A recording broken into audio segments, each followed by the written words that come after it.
and favor as your servants whom we've been pleased to call to the performance of important trust in this county and the Republic of Kenya. Let your blessings descend upon us here assembled, and grant that we treat and consider all matters that shall come under our deliberation in so just and faithful a manner as to promote your honor and glory, to advance the peace, prosperity, and welfare of our county and of those whose interests you committed to our charge. Amen.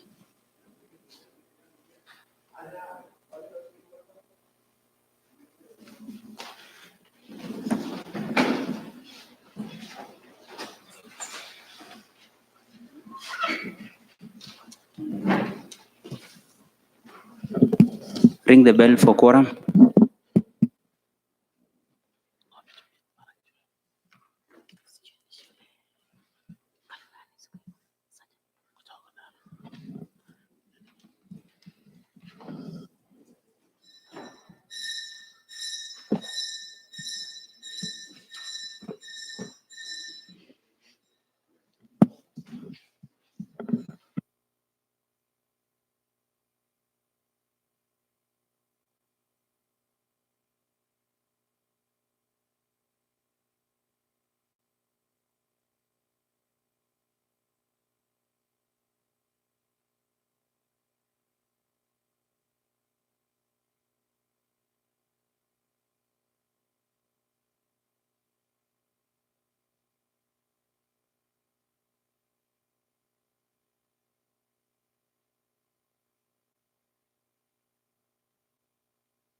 Orders of the business. Order number 1, administration of oath. Next order. Order number 2, communication from the chair. Honorable members, I wish to acknowledge the presence of pupils from Nandi Primary School, Chemundu Ward, as accompanied by teachers, Mr. Clement Yongik and Mr. Douglas Kimani. Can we appreciate their presence? I'll allow the honorable member maybe to invite them. Honorable Kirwa. Asante sana Bwana Spika kwa kunipatia nafasi hii. Wacha nichukue nafasi hii ya kipekee kualika wanafunzi wa Nandi Primary. Karibuni katika bunge hii letu ya Nandi County. Hii bunge inaendeshwa na speaker na tuko na MCS karibu 30 na nominated MCS wa 9 na kuna clerk na sajina tam. So mujifunze, karibuni kabisa mujifunze kwa sababu wengi wenyu sangine mtakuwa MCS ama mbunge ama president. So karibuni. So Bwana Spika, ningeomba tu Fred, kwa sababu Fred tunashare naye wanafunzi, aweze kuwakaribisha pia. Honorable Fred, due to the demand of your neighbor. Asante sana Mheshimiwa Spika. Yangu ya kwanza ni kushukuru wapangaji wa bunge hii kwa ajili ya kukaribisha wanafunzi wetu Nandi Primary. Mheshimiwa Spika, unajua mitihani yangu nilifanya Nandi Primary, Mheshimiwa Spika. Ningependa kushukuru rafiki yangu Mheshimiwa Chemundu kwa kunikumbuka, hiyo ni shule yangu Mheshimiwa Spika, na ningeomba pia Mheshimiwa Spika wachikase wapite na nitaenda pale kwa sababu lazima nifike pale kabla hujafanya mitihani Mheshimiwa Spika, ili niwaongeleshe wapite. Ingalau siku moja tuende tuimbe kwa hiyo shule Mheshimiwa Spika. Ya mwisho Mheshimiwa Spika, hapa tuko na wanafunzi wengi, kuna rais hapa, kuna speaker, kuna MCA, kuna wabunge, waja tuwaombea. Asante sana Mheshimiwa Spika. Thank you so much. Next order. Order number 3, messages. Next order. Order number 4, papers. Next order. Order number 5, petitions. Next order. Order number 6, notices of motion. Next order. Order number 7, statements. Next order. Order number 8, motion.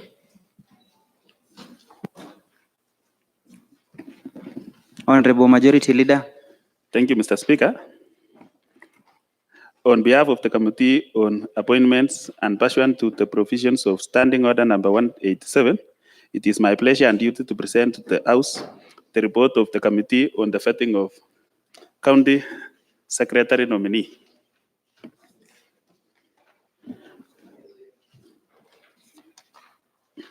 Mr. Speaker,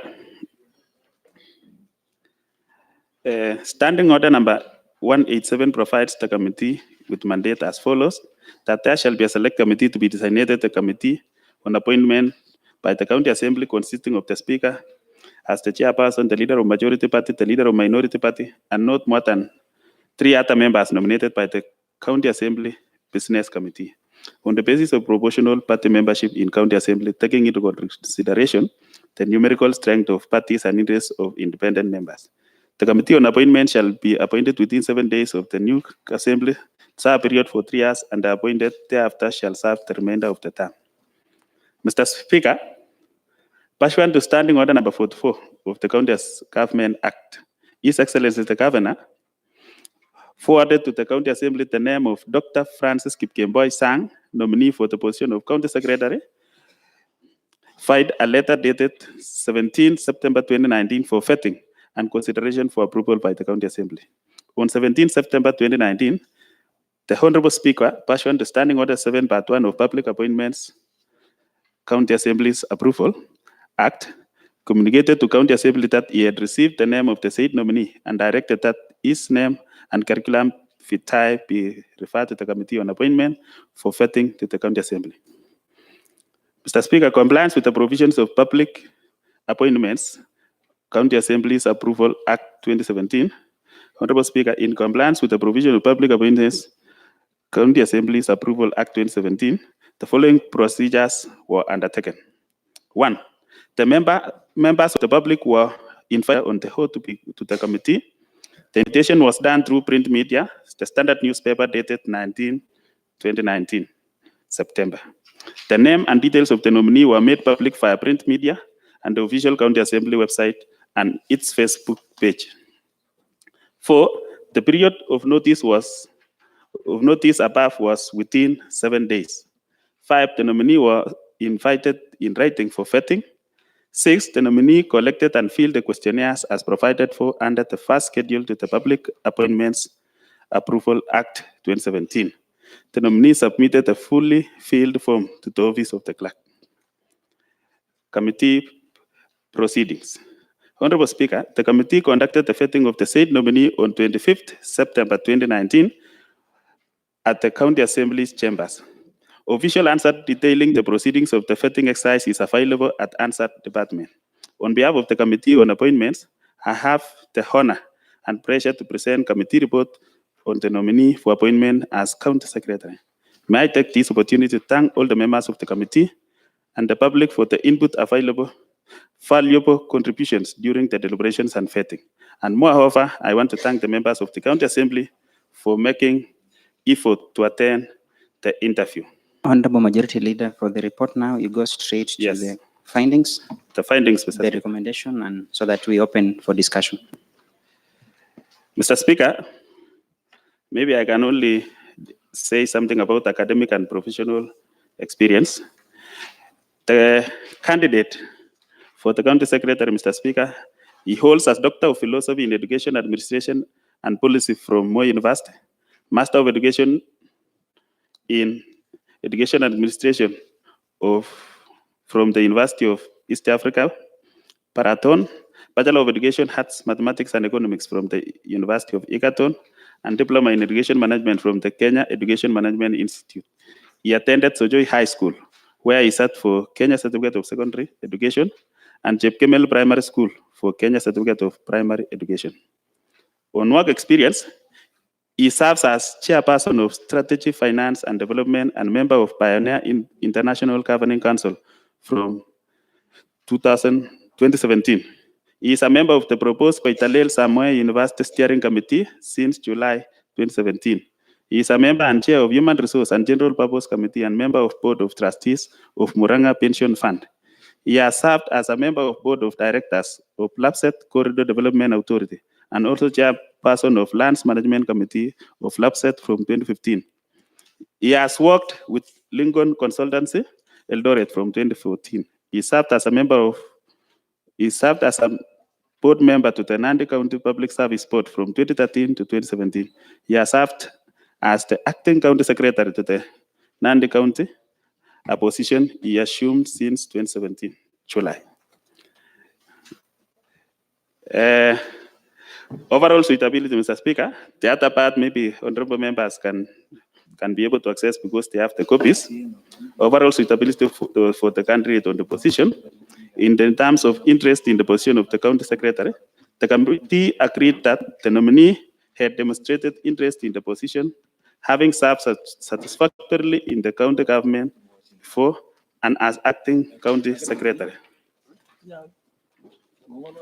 On the suitability for the position, the nominee is academically qualified. He has vast experience, having served in public service in various capacities and well-developed interpersonal skills.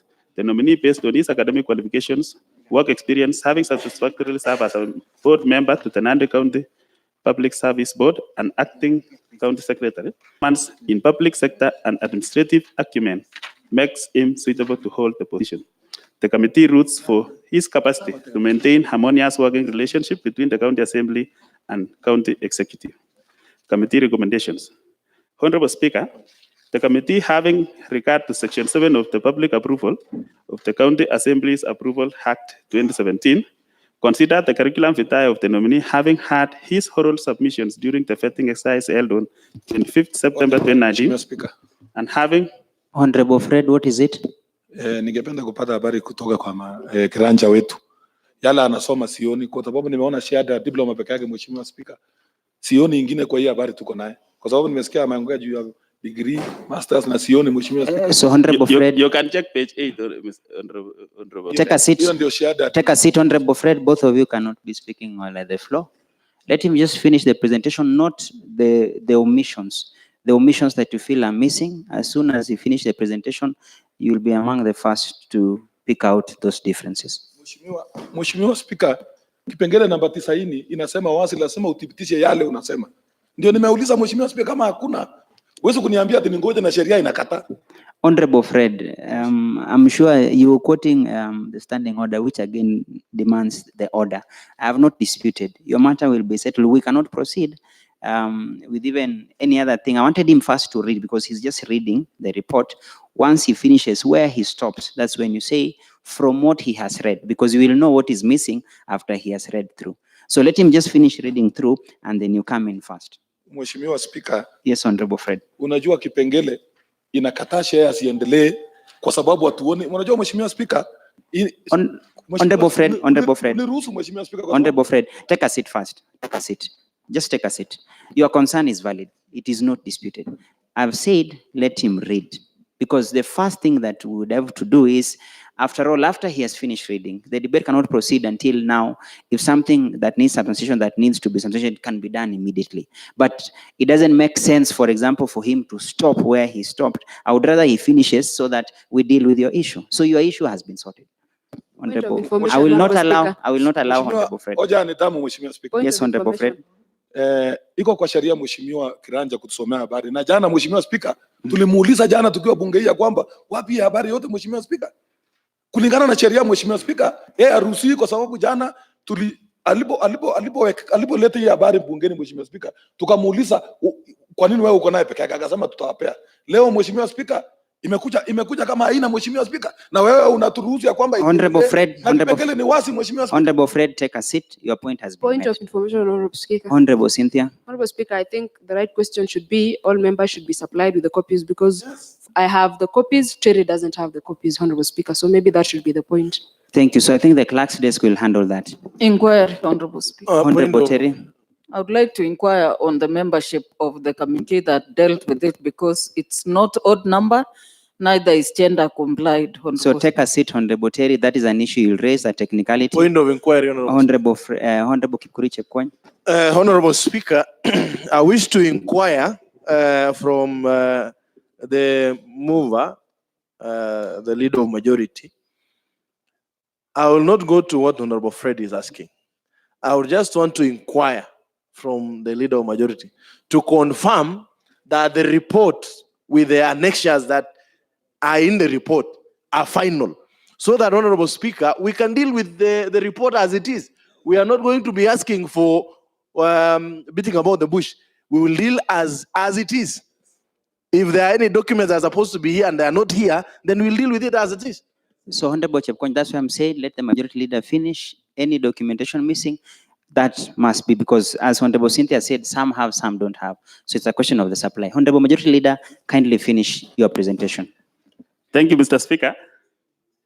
I was just reading something on the recommendation from the committee.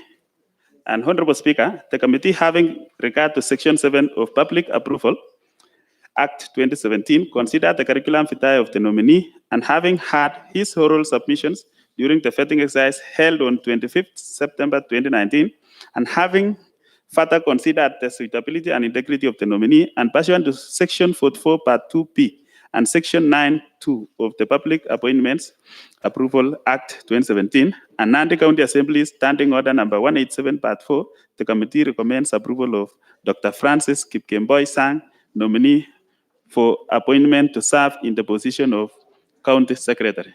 Thank you, Mr. Speaker. I kindly ask Honorable Cynthia Muget to second.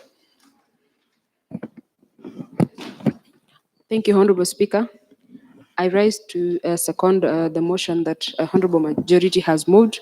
Honorable Speaker, this is a report of a committee that I sit in as a member, a committee on appointments. Honorable Speaker, as he has clearly put it, I want to say that I took part in both the vetting and the writing of the report of this particular nominee, who is Dr. Francis Sang, for the position of the County Secretary. Honorable Speaker, I want to say from where I sit or from where I sat during the vetting and the report writing, this is a nominee who was able to satisfy all the conditions and requirements required for this particular position or post in the county government of Nandi. And Honorable Speaker, his credentials are clear and relevant to this particular position, Honorable Speaker.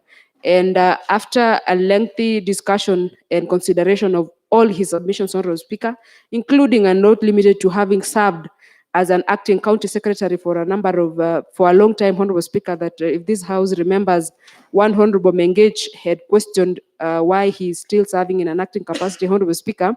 He proved to the committee that he was capable and could be able to handle this particular position, Honorable Speaker, prudently. So, Honorable Speaker, I rise to support this particular report and support, or rather say that this particular nominee is suitable and fit to hold this particular office. And Honorable Speaker, I want to urge all the other honorable members to be able to support this report so that we can have a county secretary as soon as possible, Honorable Speaker, because we need one. So, Honorable Speaker, I second this motion. Thank you, Honorable Speaker. Honorable members, before I can allow debate, Honorable Fred, I can confirm the testimonials that you are asking for. You've been supplied with copies. The other copies are being made because they are. Take a seat, Honorable Fred.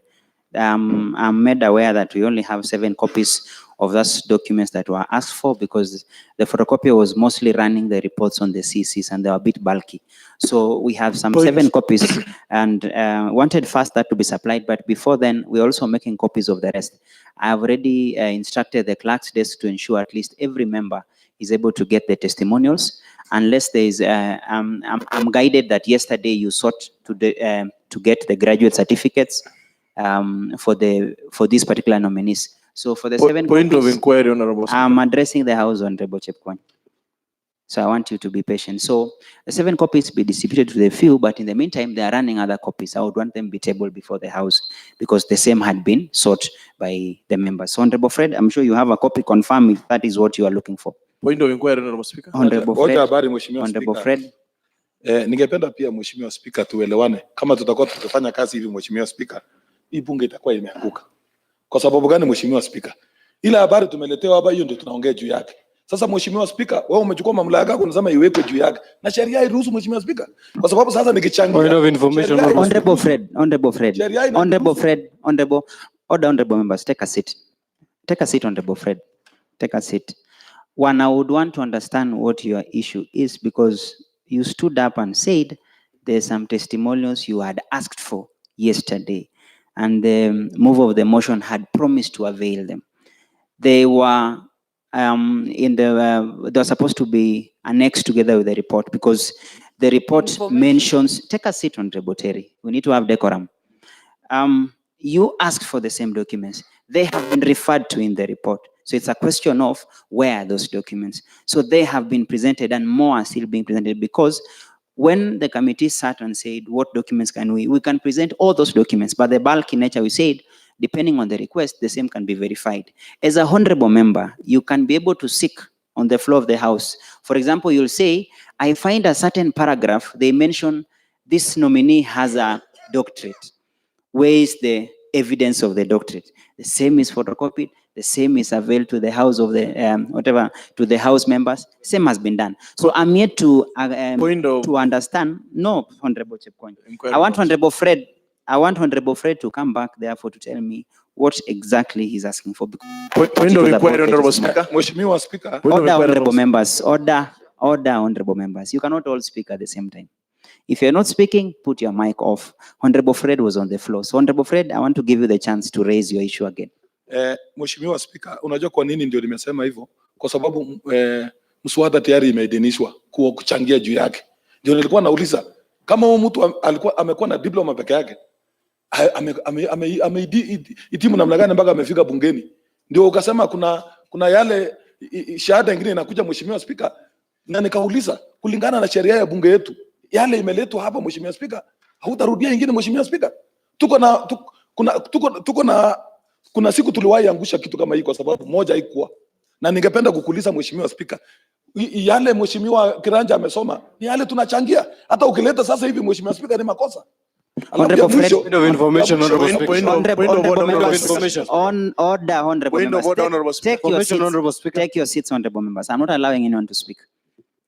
I need to remind honorable members that when the nominees' names were forwarded to the assembly, all their documentation, every single of their documentations were tabled before this House. The first thing, when they brought these documents, in fact, if you remember, they were so bulky, all of them, original documents. When the committee was sitting to vet them on the plenary, we actually picked from the same House. So they are tabled, they are proper here. The difference is where are the copies, and that is what you sought. So I'm trying to figure out if it's about procedure, they were tabled on the first day they were tabled here, because I could not have accepted to hand over the nominees to the appointment committee before the tabling of the same. What the governor forwarded were the names together with all their documentation, including the CV, which can be proven through the Hansard, originally received. That is the procedure. We normally receive all documents. You cannot, for example, receive the certificate of a nominee and don't table it here. Then that would mean it has not been officially admitted. All of them in their original format were admitted in this floor. So the committee only sought to say, what can we be able to avail to the members? Because they are already documents owned by the entire House, it's a question of which one do you want? You can always get. Point of order, Honorable Speaker. Information, Honorable Speaker. Point of order, Honorable Speaker. Honorable Gideon. Information, Honorable Speaker. Honorable Speaker. Take a seat, Honorable DS. Yeah, Honorable Gideon, take a Honorable seat, Speaker. take a seat, Mr. take a Speaker. seat, take a seat. Mr. Honorable Gideon. Speaker, I want to inform the House that what we are discussing here is the report of the appointment committee. And on the same note, Mr. Speaker, the report is before this House. The annexures that we have given was for the basis of the members to be able to deliberate on the report conclusively. And as you rule, Honorable Speaker, all the documents pertaining all these nominees are before this House, were clearly tabled before the House, Honorable Speaker. Honorable Kipkirui, quickly. Honorable Speaker, I think I want to inquire how we'll proceed from here. Considering, Honorable Speaker, like you've indicated, the documentation, the credentials for the nominees were provided. And at that time, when they were provided, the Committee on Appointment seized the matter. And then the documents which were tabled were for consumption by the Committee on Appointment. Today, as we are adopting as an assembly, Point of it is information, Honorable right, Speaker. Honorable Speaker, if you Take can a seat. protect me, Honorable Speaker. Take a seat, Honorable Gideon. If you can protect me, Honorable Speaker. Because I want to finish this matter within the next Honorable 2 minutes. Speaker, then Honorable Speaker, today, when the entire assembly is adopting the report, and yesterday, the Honorable Member for Kapsabet raised the matter, and it was promised and indicated that the documents will be supplied for members. And yet, Honorable Speaker, it is not here. Now, all of us were not members of the Order, Appointments honorable Committee. members, order, And honorable Honor- members, order, honorable members. Honorable Protect me, Robert Honorable Kirwa, Speaker. Protect me, Honorable Speaker. Honorable Robert Kirwa, Honorable Elfas, Honorable Philip Chepkony, Honorable Fred. Only one person is on the floor addressing. Thank you, the House. Honorable Speaker. Again, Honorable Speaker, I would want to inquire how it would be. This same assembly, in the first assembly, there was one CEC from called Dries from Aldai. And Honorable Speaker, that CEC could not be approved. The session was adjourned for failure to provide only the copy of ID during the adoption of the report. And the assembly was suspended until the next day for that to happen.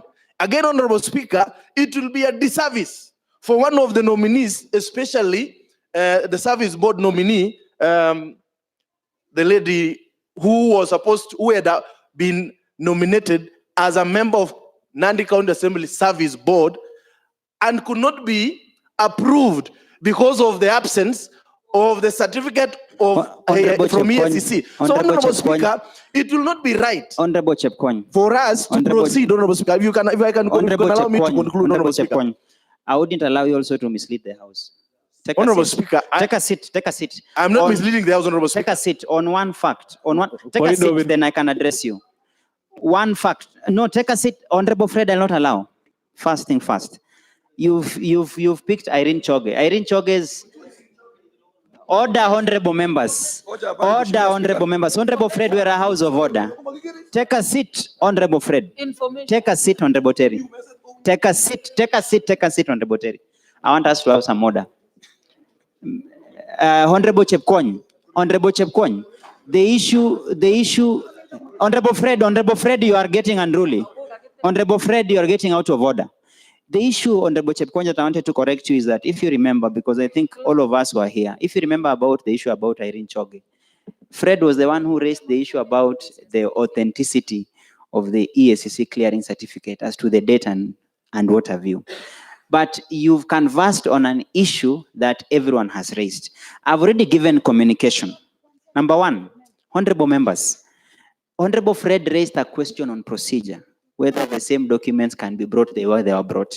So I've only clarified to the entire House that one, the said documents were tabled before this House. That is sorted. On procedure, we don't have a problem. Number two, a very pertinent question, which I think Honorable Fred, Honorable Chepkwony, and I think Honorable Terry raised about the availability of the same documents. Honorable Gideon has clarified and said it was just a question of choice. Which one do we bring to the House because they are all available? So Honorable Chepkwony, you raised a valid point. You say, I want to see copies of the same testimonials. First thing I've said is, the clerk's desk has already had 7 copies already produced. Others are being produced. The same will be, in fact, Honorable Fred has been given a copy. Honorable Chepkwony, we are giving you a copy. So we want to circulate the copies, starting with those that really need to see them, as others are being photocopied right now. I would want the honorable members already with the same copies, and I would even allow Honorable Fred to be the first one to contribute in this debate as we get the rest. Honorable Fred. Yes, Honorable Fred. Wacha nikupe ujulishaji mheshimiwa. Honorable Fred, proceed.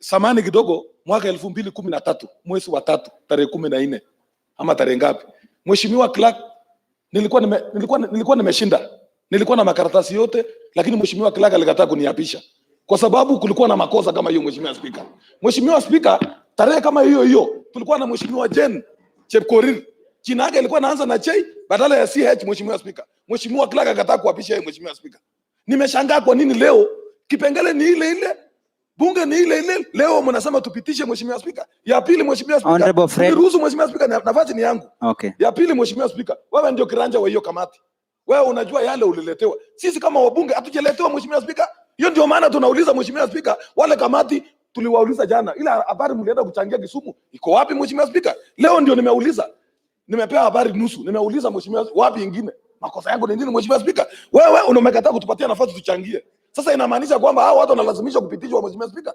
Honorable Fred, nimepitia kwa yote. Honorable Fred, you are out of order. Nimepatia nafasi Mheshimiwa Speaker. Okay, you are out of order, Honorable Fred. Mheshimiwa Speaker, you are out of order. Take a seat first. Take a seat. I will still take a seat first. Take a seat. I have a problem with some facts you're giving, Honorable Fred.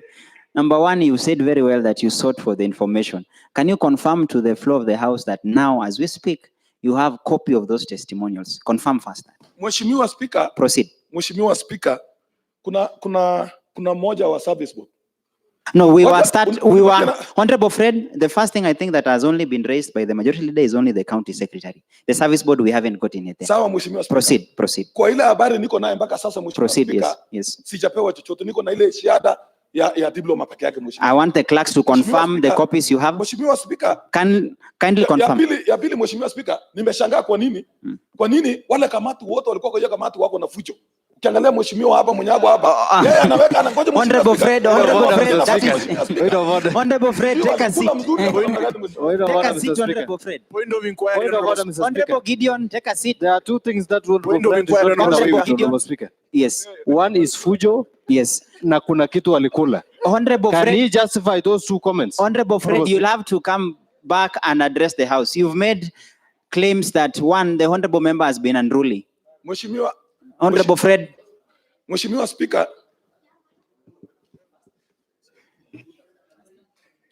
proceed, Honorable Fred. You need to substantiate. Nafikiri unaangalia vile wanafanya Mheshimiwa Speaker. No, Honorable Fred, you accuse the member of being unruly. Honorable Gideon, can you substantiate that? Nimesema wale kamati walikuwa kwa hiyo wako na fucho. Kwa sababu unaona vile anafanya, ananiambia mheshimiwa ndio hii, anaamuka, mheshimiwa anaamuka, ndio nimeuliza maswali Mheshimiwa Speaker. Honorable Fred, Speaker, hii bunge tuko na mapicha. Tufunguliwe tuone yale alikuwa anafanya mheshimiwa. Honorable Fred, take a seat. I think you've already expended your contribution. Speaker. Now I want to go for substantive Honorable debate. Speaker. Honorable members, Honorable Honorable Chepkwony, you will go first. Nope, I will allow you to take a seat. Take a seat. I want to open the floor and you will be the first to be considered. Honorable members, Point of order, Honorable Speaker. Take a moment. Honorable Speaker. Honorable Terry, take a seat. You'll be the second after Honorable Chepkwony. Point of order, Honorable Speaker. Order, honorable members. Point of order, Honorable Chepkwony, Speaker. I will not allow. You are getting unruly. Honorable members, we cannot proceed in this particular mode. Point of order, Honorable Speaker. I will not allow Honorable Chepkwony because I really need to read this. Then you can Point still of make order, a point Honorable of order. Speaker. Honorable members, I therefore seek to propose a question on the vetting of nominee for the position of county secretary based on the report table before this house. The same is up for debate. Honorable Teno.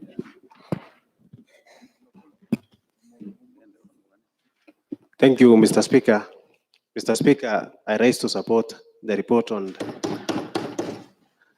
the report for vetting committee for the nominee of County Secretary, Honorable Speaker. And as you are aware, Honorable Speaker, from the page 5 of this report, Honorable Speaker, some of the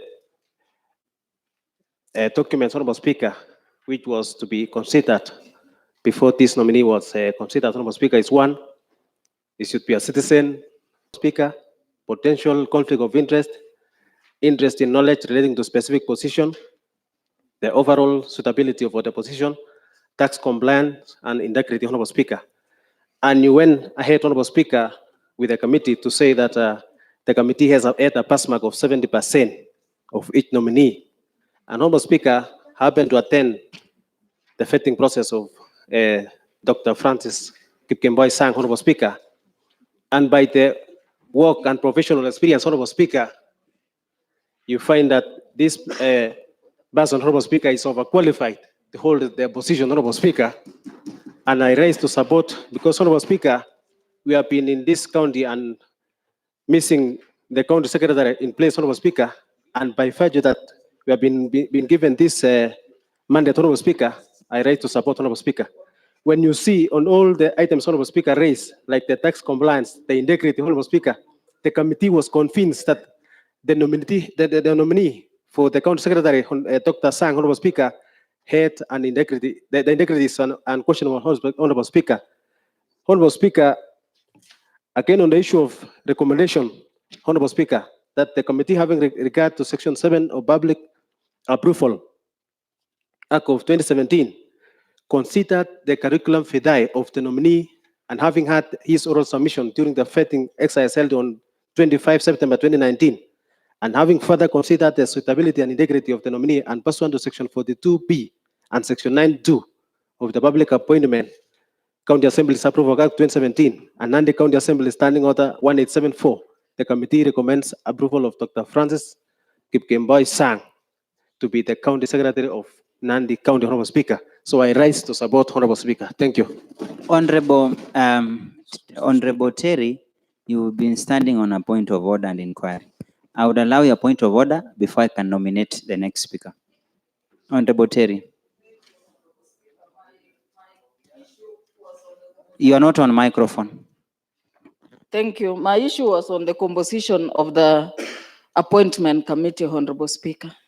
The standing orders provides that it should be an odd number, but the committee is composed of 6 members, of which one of them is a lady. I'm also worried that issues of the ladies who were vetted could not have been fairly represented, Honorable Speaker. So, Point of information. Honorable members, Information. order, honorable members, take a seat. Point of information. Every member take a seat. Take a seat, honorable members. Order, honorable members. Order, honorable members. Order, honorable members. Honorable Fred, take a seat. Take a seat. I will not allow. I will not allow. Honorable members, take a seat. Point of information. I can see the passion. Honorable members, I can see the passion and the energy. And I will not. I wouldn't understand. Mr. Speaker. Honorable members, order, honorable members. Order, honorable members. The zeal and the energy exhibited this morning, honorable members, is unmatched. Honorable Terry, I think you are using the wrong forum to raise such an issue. So that will not be subject to the discussion here. You know the proper channels. I thought it was something to do with procedure and the content. You will still take a seat, take a seat, take a seat. You still have a chance to contribute. I want to give the honorable members who wanted to contribute. Honorable Fred had gone first. Next will be Honorable Elfas. Honorable Fred, proceed. Asante sana Mheshimiwa Spika. Mheshimiwa Spika, mimi nikisimama hapa nimeshukuru kamati kwa ile kazi ngumu wamefanya, Mheshimiwa Spika. Lakini Mheshimiwa Spika, yale nimeshangaa Mheshimiwa Spika, ukiangalia kwa ile habari ya kwanza nimepewa Mheshimiwa Spika, iko muhuri ya Mheshimiwa Clark. Alafu hii ya pili Mheshimiwa Spika haijapitia kwa ofisi yake Mheshimiwa Spika. Ndio nilikuwa nashangaa hii ilikujaje mpaka bunge Mheshimiwa Spika, na sheria wasi inasema Mheshimiwa Spika. Information, Honorable Speaker. Mheshimiwa Spika. Information. Honorable Gideon. Mr. Speaker, Honorable Fred is trying to mislead the House. Let me inform this House that what is been given is an annexure of a report. In fact, the entire pages of this report is not stamped. Only the first page is stamped. The rest are not stamped. So an annexure cannot be said to be lacking the stamp of the clerk. It is an annexure of the report. That is self-explanatory. Honorable Fred, proceed with your contribution. Mheshimiwa Spika. Proceed. Nilikuwa nimekuambia kuna mambo hii leo. Proceed. Proceed. Nafasi ni yangu Mheshimiwa Spika. Proceed. No one will stop you. Sasa Mheshimiwa Spika, unajua shahada si kitu ya kama karatasi yenye ameandika. Shahada lazima ipitie kwa ofisi ya clerk, achunguze kama ni haki. Unajua tungepewa nafasi hata siku 3 Mheshimiwa Spika. Twende tuangalie, pengine yeye amewekelea. Unajua siku hizo watu wanaunda certificate Mheshimiwa Spika. Kuna watu wanaunda pesa Mheshimiwa Spika. Mpaka watu wananunua naye Mheshimiwa Spika. Hakuna siku utaniambia tunakata shortcut ya kwamba nimepita kwa Mheshimiwa Clark. Hiyo ni ukora Mheshimiwa Spika. Tunataka tuseme ule mtu tunapitisha leo ni ule mtu anatufanyia kazi kaunti ya Nandi, yeye ndio mkubwa wa wafanyakazi, na hakuna siku atakuwa na ile shahada ya chini, na tuko na mawaziri wala wako na mashahada ya juu, tuko na mheshimiwa hapa wala wamesoma. Kwani tutaandika mtu namna gani bila shahada Mheshimiwa Spika? Ndio hiyo nilikuwa nauliza, pengine imetengenezwa leo. Unajua kuna watu wamesomea hii kazi Mheshimiwa Spika, wanaweza unda hata nikimwambia sasa inataka degree. Niko na wabunge 3 Mheshimiwa Spika hawajasoma Mheshimiwa Spika. Nafikiri tulisoma sawa na yangu, lakini sasa hiyo ni wabunge. Walitumia nini Mheshimiwa Spika? Waliundua certificate Mheshimiwa Spika. Tunataka tuelewane ya kwamba kama hii bunge itasema itakuwa inafanya hii kazi kama hii Mheshimiwa Spika, mimi sitaunga mkono Mheshimiwa Spika. Tunataka tufanye yale kazi tunataka Mheshimiwa Spika. Mheshimiwa Spika, kama ningejua hivi vitu ni iko sawa Mheshimiwa Spika, ningeshukuru kwa zile kazi amefanya Mheshimiwa Spika. Huyu kiranja wetu amefanya kazi wakati ya serikali ile iliyopita ya Mheshimiwa Chematel, na hii kazi yake ni mzuri. Lakini tulishangaa kwa nini hakupewa nafasi, kwa sababu hakuwa amesoma zaidi. Ndio unaona tunachunguza sasa hivi, tunasema kama ameendelea kusoma ni sawa. Hiyo kazi inafaa kwake Mheshimiwa Spika. Yeye ako na roho mzuri, yeye amefanya kazi mzuri kwa ile muda yote, ako na ujuzi ya kutosha. Tunasema tu kama hivi vitu ni sawa Mheshimiwa Spika, tungepitisha. Lakini Mheshimiwa Spika, nilikupatia habari ya kwamba Mheshimiwa Clark huyu mwenye wako hapa, wakati watu walikuwa wanaapisha nilikuwa juu Mheshimiwa Spika, na mimi nilikuwa nimeshinda, nilikuwa na certificate, na yeye mwenyewe alikataa Mheshimiwa Spika. Mheshimiwa Spika, nikakwambia Mheshimiwa Jen, ilikuwa imeanzia J badala ya CH Mheshimiwa Spika. Yeye akakatashwa. Na nafikiri yuko hapa si vitina. Kwa nini siku hiyo Mheshimiwa Spika leo hatujafuata sheria? Siku hiyo tulifuata sheria Mheshimiwa Spika. Tunataka tufuate sheria. Kama ilikuwa imeanza hivyo, mimi nitafuata hiyo mkondo Mheshimiwa Spika. Bahati mzuri Mheshimiwa Spika, naelewa sheria Mheshimiwa Spika. Angawa sijasomea sheria, lakini naelewa kwa sababu ni vitu ya kusoma. Sheria inasema hivi na hivi. Sheria wazi inasema lazima uthibitishe yale yote umeleta bunge hii, na hiyo ni kipengele namba 90. Na Mheshimiwa Spika, kwa sababu imeletwa hapa Mheshimiwa Spika, mimi ninaunga mkono Mheshimiwa Spika, kwa sababu najua Mheshimiwa, na sababu najua nitapaki na hii karatasi Mheshimiwa Spika. Mheshimiwa Spika, baada ya kesho asubuhi najua kuna wale wako na ujuzi ya kutosha. Nitatembelea niangalie kama kuna makosa, watakutana na kutini Mheshimiwa Spika. Kwa sababu ukiangalia kwa ile ya service board Mheshimiwa, wacha nikwambie kwa nini hao watu narukaruka. Kuna mtu nilimuuliza, tulikuwa tuna fete hapa, nikamuuliza mbona jina yako haifanani? Wakamwambia aende kotini, aende alete hiyo kitu. Na kama tarehe haishikani Mheshimiwa Spika, hiyo ni kotini pia Mheshimiwa Spika. Unajua kwa sababu hii ni kura, najua ni kura. Hii ni kura. Na ukijaribu kutingisa hivi, sasa hii nimeanza kuwa mjuaji zaidi. Najua vile nitafanya, na nataka tuelewane Mheshimiwa Spika, niombe nikikaa chini. Mheshimiwa Spika, uturuhusu tufuate kipengele ya hii bunge. Kwa sababu tukipewa nafasi Mheshimiwa Spika, Mheshimiwa Spika unatumia kipengele namba 1 kutusima Mheshimiwa Spika. Na sheria Honorable Fred, you are out of order. Mara 3 Mheshimiwa Honorable Fred, you are out of order. Completely out of order. I wanted, just take a seat. I wanted to allow you to finish so that I could correct you on a few things. You've raised a very important issue as to the authenticity of the certificates. The committee could not in itself have accepted even to vet the nominee without authenticating. I don't know if you sat with us in the plenary. One of the CECs nominee, that is Buretti, Mr. Buretti.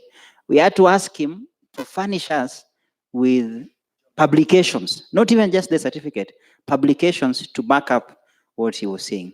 I was personally chairing the committee. There's no way they could get away with that. Secondly, if you sat with us in the plenary, you would have noticed before we could even question the nominee, we asked for the original documents. So at least I'm in a position of knowledge about authenticity.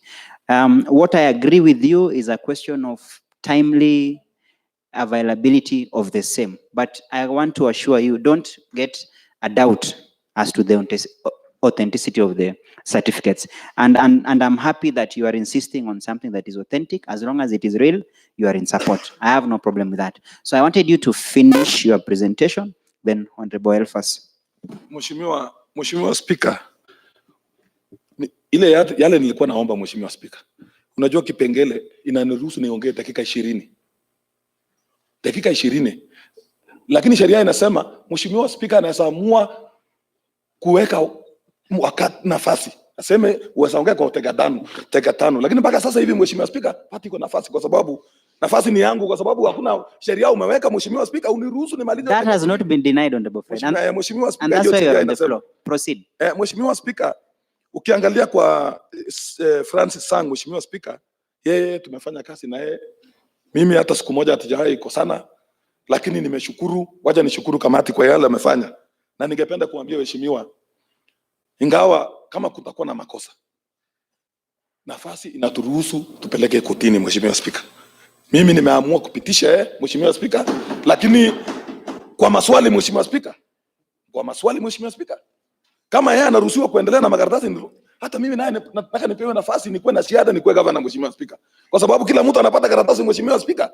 Mimi mpaka sasa Mheshimiwa Speaker, pato napambana na certificate Mheshimiwa Speaker ya automotive. Kazi usiku na mchana. Lakini unasikia mtu analeta hapa na anaenda Mheshimiwa Speaker. Na hiyo ndio nilikuwa naambia Mheshimiwa, ile kitu imenisumbua. Nimepata watu wengi wakiwa na shahada yenye sio sahihi Mheshimiwa Speaker. Lakini yake najua iko sawa. Alafu ya mwisho Mheshimiwa Speaker. Mheshimiwa Speaker na kamati yako Mheshimiwa Speaker, hakuna siku utaniambia hii makaratasi iko sawa. Na wewe ulienda ukatengeneza huko nje ukachunguza kuleta kwa bunge yote. Unajua sheria inaruhusu ulete kwa bunge, tuangalie kwanza. Wewe umenipatia sahihi. Wewe unaelewa Mheshimiwa Speaker, watu wote hawakupita Kiingereza Mheshimiwa Speaker. Wengine walipita hesabu, wengine science. Sasa wewe unaleta unafikiri mimi nitasoma mara moja nimalize Mheshimiwa Speaker?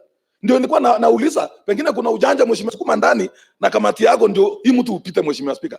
Lakini niambie Mheshimiwa, hapa tuko na baada ya dakika 5 tutajua kama kuna maneno. Na ningependa kuambia Mheshimiwa wale wa kamati, sheria iende hivyo. Rafiki yangu kutoka Nandi, kama yuko kwa hiyo kamati usichamuke. Watu wataanza kushangaa kwa nini hii jamaa anachamuka. Na unajua kwamba walikuwa wamesema kuna nyanya imeletwa hapa. Sasa wewe chunguza hiyo maneno. Asante sana Mheshimiwa Speaker. Honorable Elfas. Thank you very much, Honorable Speaker. First, I want to take this opportunity to congratulate the appointment committee led by our majority leader for the work commendable done. I want to say that I stand to support the said nominee. One, Mr. Speaker, I happened to be around when actually the said nominee was interviewed. And what he exhibited, I want to say it was beyond my expectation. This is one of the persons in our county actually who has transfast and can fast widely. I haven't realized that even he was among the trim team for the former the former president, Rais Kibaki. He was chosen to be among the stakeholders who actually drew and came out with a plan on the Lapset corridor from Lamu all the way to Sholo. He was one of the nominees appointed to oversee actually the management of that Lapset corridor project. And when I saw his credentials, I really want to thank him because he chose to work within our county, because it is very rare to get such brilliant knowledges who are experienced widely. And I believe that if we adopt the nominee today, he is one of the people actually who will change the rich knowledge that he has, if he actually given the opportunity and the support to work within our county, I'm very sure that we will get a very constructive environment under his deliberations. I want to urge the members that we accepted this person. He is one brilliant, he is dedicated. I'm speaking because I happened to be around when actually he was being interviewed. And I happen to have also visited his office actually when he was still the acting. I want to say that this is one of the people actually that I want us to pass within the shortest time possible so that they can start even by tomorrow to render his services if possible. Thank you, Honorable Speaker. Honorable Gideon. Thank you, Mr. Speaker, for giving me an opportunity to contribute to this particular motion. I wish to thank the Leader of Majority, the mover of the motion, and colleague honorable members, members of this committee, having sat and deliberated and came up with this report. Mr. Speaker, I must say I am a member of this committee. Contrary to the assertion that quote unquote tunachamuka, is because this is our report and we must as a committee own every report that we bring to this house, having canvassed widely to make sure that we get the right information to be served to this particular house so that as they deliberate on these particular nominees, particularly the county secretary position, which is a very pivotal position in the county government structure. Mr. Speaker, I must say that I was impressed by the CV of this particular nominee, Dr. Francis Kipkemboi Sang. It is no doubt a man that fits this position. Mr. Speaker, this is the gentleman that has acted in the said position for almost 2 years. Being an acting county secretary and has been able to maneuver and balance all the interests associated with being in this office gives me more reason as to why we need to give him the chance to substantively sit on this position so that we can actually maximize the expertise, experience by this particular nominee. I have been able to read through this, to hear him give his experiences and knowledge in this particular public service. It has been mentioned by my colleague, Honorable Elfas Cheriot.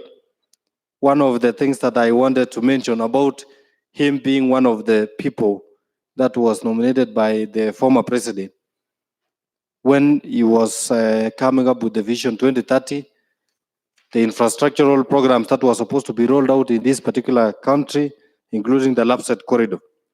Several other positions he has held, including being a council member in Pioneer International University. Mr. Speaker, anyone who has read through this particular CV, has interacted with the said nominee, would be excited and very much happy to contribute in support of this particular nominee.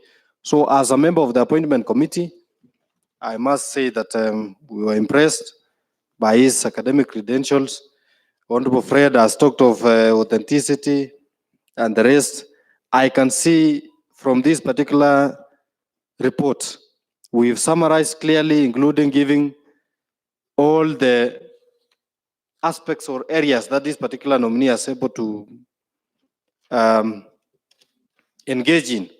And I think I join the rest of the members by urging this particular honorable house to approve Dr. Francis Sang as the county secretary, Nandi County Government, for the simple reason that this is a nominee that is rich. We need to take advantage of his expertise, his experience, and most importantly, we need to look at, to see what this man substantively in the position of county secretary can deliver. We even, Mr. Speaker, got information that this is a guy that has a very big network that we can use to be able to attract even investor to this particular county. So I think, Mr. Speaker, I have no doubt, and I want to be on the record to be among the MCAs that speaks in support of Dr. Francis Sang, and urge my colleague to support him for his approval. Thank you, Mr. Speaker. Honorable Singoe. Asante sana Bwana Spika kunipatia hii nafasi kuhusu hii appointment ya Francis Sang. Nafikiri Bwana Spika, huyu Sang tunamjua sana kwa sababu alikuwa ile serikali nyingine, ile ya kwanza, na kwa hii serikali na amefanya kazi mingi. Na juzi tulikuwa graduation hapa Baraton, akapatiwa kofia pale, mambo yake yamehitimu. Nafikiri tunaijua mambo yake vizuri sana. Kwa sababu ukiona ile mtu ambaye amefanya kazi mbalimbali na anafanya kazi yake mzuri na amebaki kwa hii serikali, ujue ni mtu ambaye ni mzuri. Mtu ambaye ako na ujuzi ya kutosha. Na mimi kama Pius Kipyegon Singoe naunga yeye mkono kwa sababu namjua vizuri sana. Hoja habari mheshimiwa. Anafanya kazi mzuri. Honorable Fred, what is it?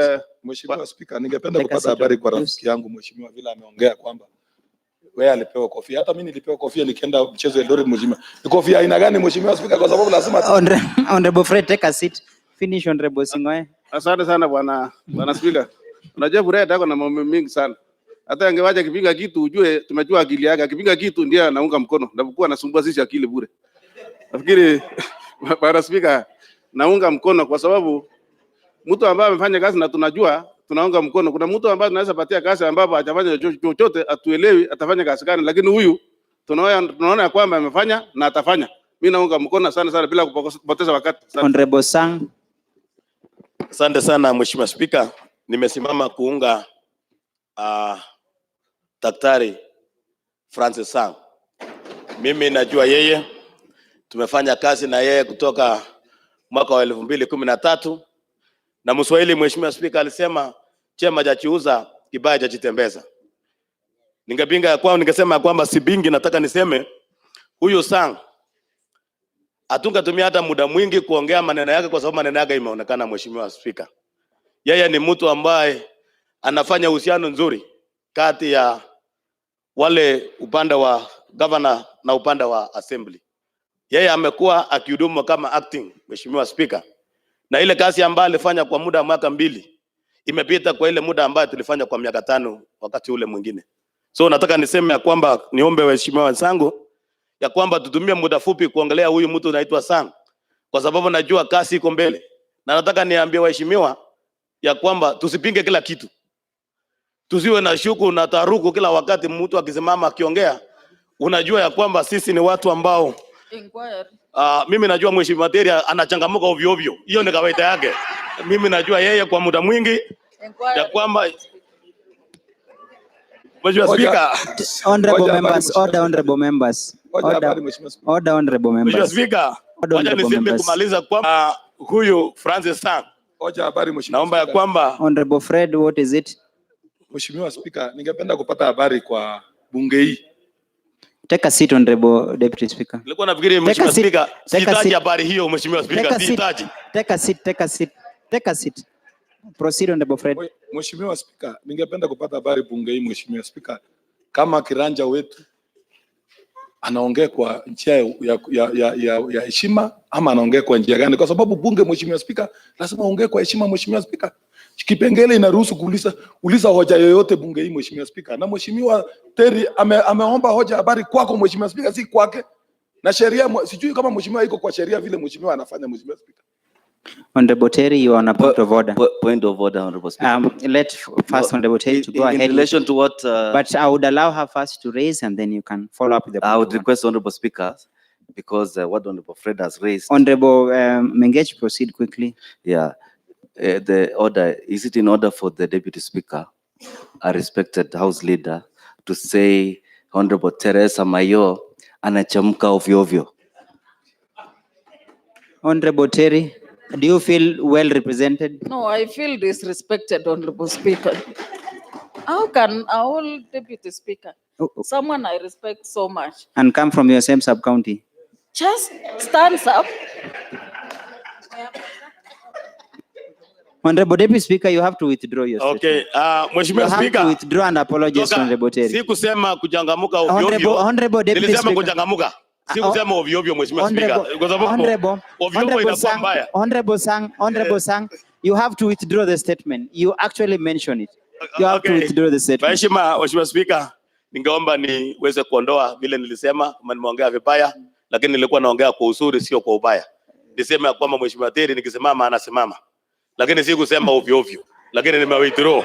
Honorable Sang, niseme ya kwamba I Mheshimiwa think you Spika. finish your contribution, Honorable Sang. Okay, nataka niseme nimeomba msamaha na tuseme ya kwamba tupitishe Mheshimiwa huyu Francis Sang ili aweze kuhudumu kama katibu mkuu katika kaunti yetu ya Nandi. Asanteni sana. Honorable Kipkirui Chepkwony, followed by comment. Honorable Speaker, thank you for that opportunity. First of all, Honorable Speaker, I want to be very clear on what we were raising earlier on, that Honorable Speaker, we are sticklers of procedure. And when we sought that the documents of the nominees, that the reports are here with us, Honorable Speaker, it is not in any way to be misconstrued to mean a negative intention of the same. However, Honorable Speaker, it is so that I am speaking, Honorable Speaker, specifically in reference to Irene Choge. And Honorable Speaker, as much as you corrected and you said the intonation was different, but Honorable Fred was saying, Honorable Speaker, we have to agree that the only reason that Irene Choge is not a member of Nandi County Assembly Service Board was because of absence of a document in the report. And yet, during the tabling of the report, the document was there. So, Honorable Speaker, that we'll never run away from that. Point of It is the information. history, Honorable Speaker. Honorable Gideon. Honorable Gideon. I want to inform my friend, the self-proclaimed leader of marginalized, that the aspects during the approval of the nomination of Irene Choge was not as he's putting it. The question was the date of the said document. It was not the absence or presence. It was the date of that. It was 1 year late. And that is why we rejected her nomination. So you should speak in reference to the date, not the absence. In fact, just to confirm to Honorable Kipkirui Chepkwony, if you remember, the next day when my committee tried to bring a new EACC clearance, that is when Honorable Fred said we cannot introduce a new document because it was stamped now a day. But proceed with your presentation. Clearly, Honorable Speaker, both of you now are speaking on proceed on the substance. Honorable Speaker, I'm proceeding. Allow me to prosecute my case, Honorable Speaker, and I think that I be protected. Proceed, Honorable Chepkwony. Honorable Speaker, the first day of deliberation on Irene Choge's case, the document was not there. The second day is when now the document was brought and it was not going to be admitted, Honorable Speaker. So, Honorable Speaker, I will protect me, Honorable Speaker. Honorable Majority Leader, take a seat, Honorable Chepkwony. I'm protecting you. Honorable Majority Leader. Member talking about Irene Choge, and yet we are talking about Dr. Sang. Honorable Chepkwony, you would answer that. Yes. Honorable Speaker, if the leader of majority... Let him first answer that, Honorable Fred. Just take a seat first. If the leader of majority would be keen to follow my deliberation, you'd know that I was building a case. However, Honorable Speaker, we will come back here someday. That it is proper to have documents as required by law and as a matter of procedure, Honorable Speaker. And let us not be creating a scenario where members have to ask for documents which are supposed to be procedurally available. Honorable Speaker, I will proceed to discuss the report on Sang, Dr. Sang, because the documents have been supplied.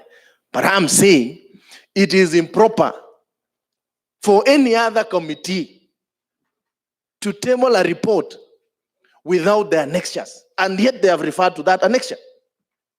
And Honorable Speaker, I am sure I am talking today here. My very good friend from Nandi Hills will be talking from where I am. the next time. And it will not be very long before the end of the 5-year term that we are here.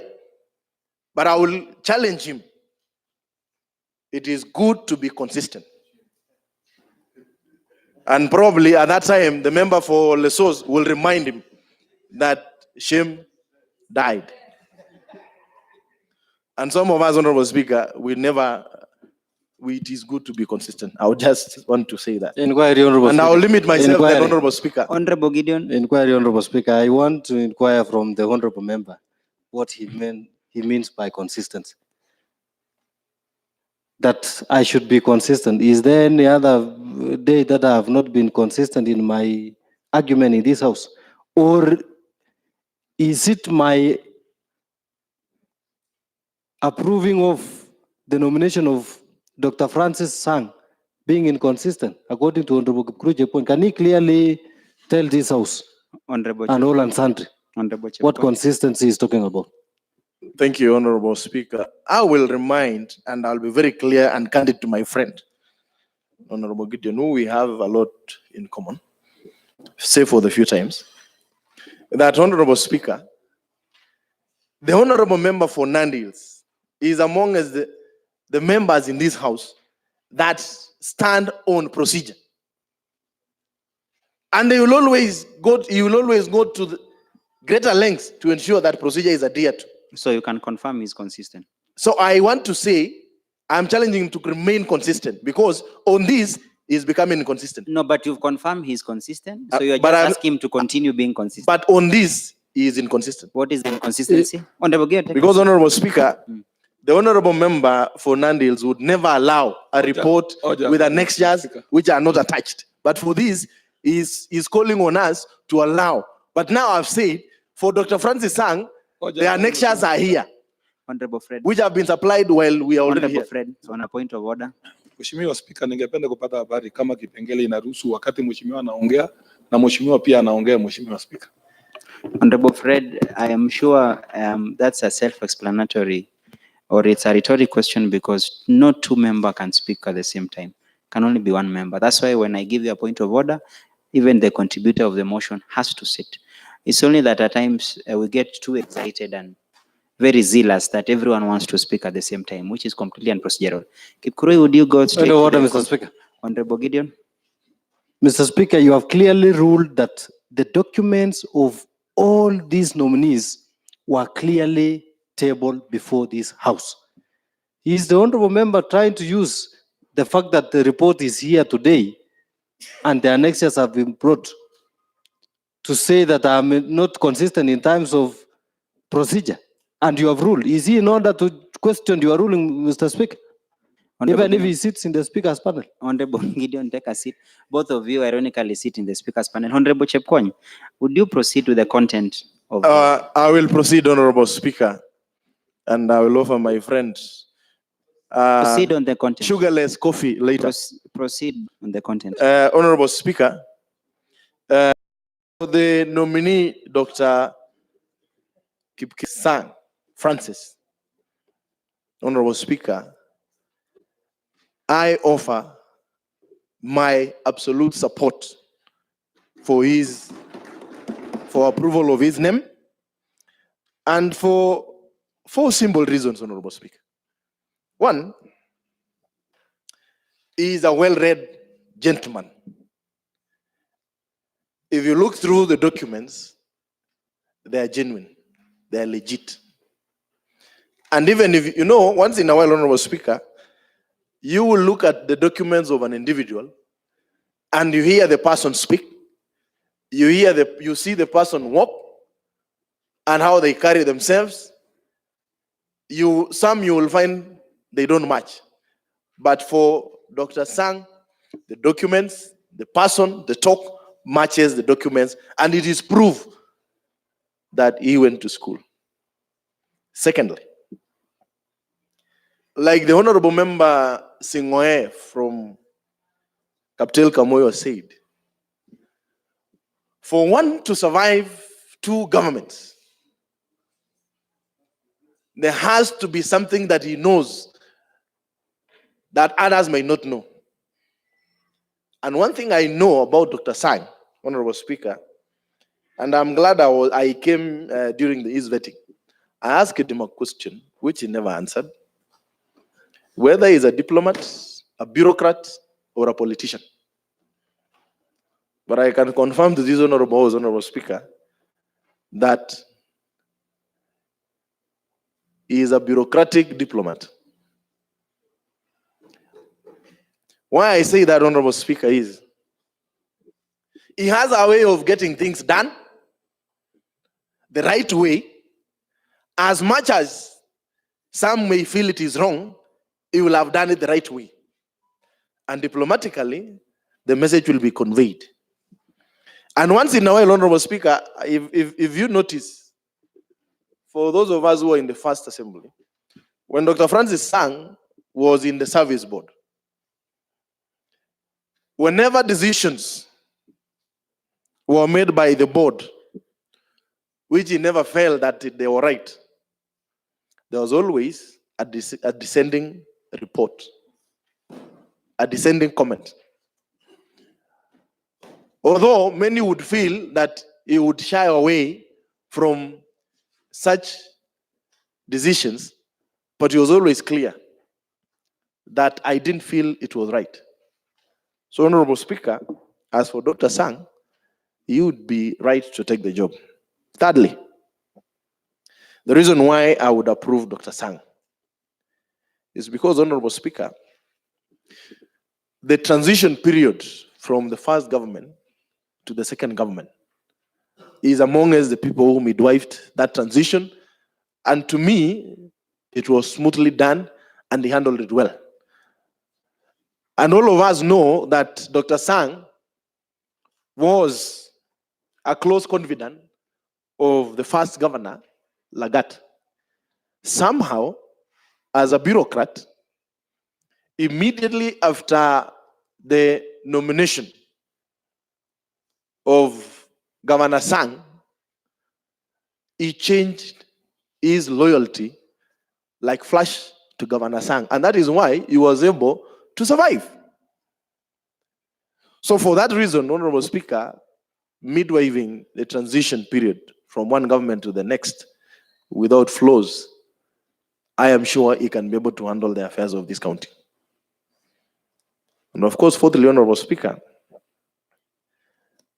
as a person, I approve people of substance who can prove that they can stand for something. For Dr. Sang, he clearly has been asked severally, are you married? And he has said on your face, I am not. Believe. He stands for what he believes in. Let him be. So, Honorable Speaker, I wouldn't want to take much on Dr. Sang. I only say I'm confident he will be able to deliver the job. I'll only be waiting for three things from Dr. Sang. One, that while at the service board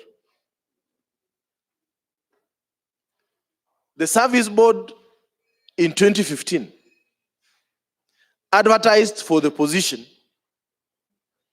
of the county secretary, chief finance officer, and the then secretary to the county, one Mr. Ominde, cancelled that advert. So I am hoping that Dr. Sang, having been in the service board and now he is in the county secretary, he is not going to infringe on the autonomy of the Nandi County Public Service Board.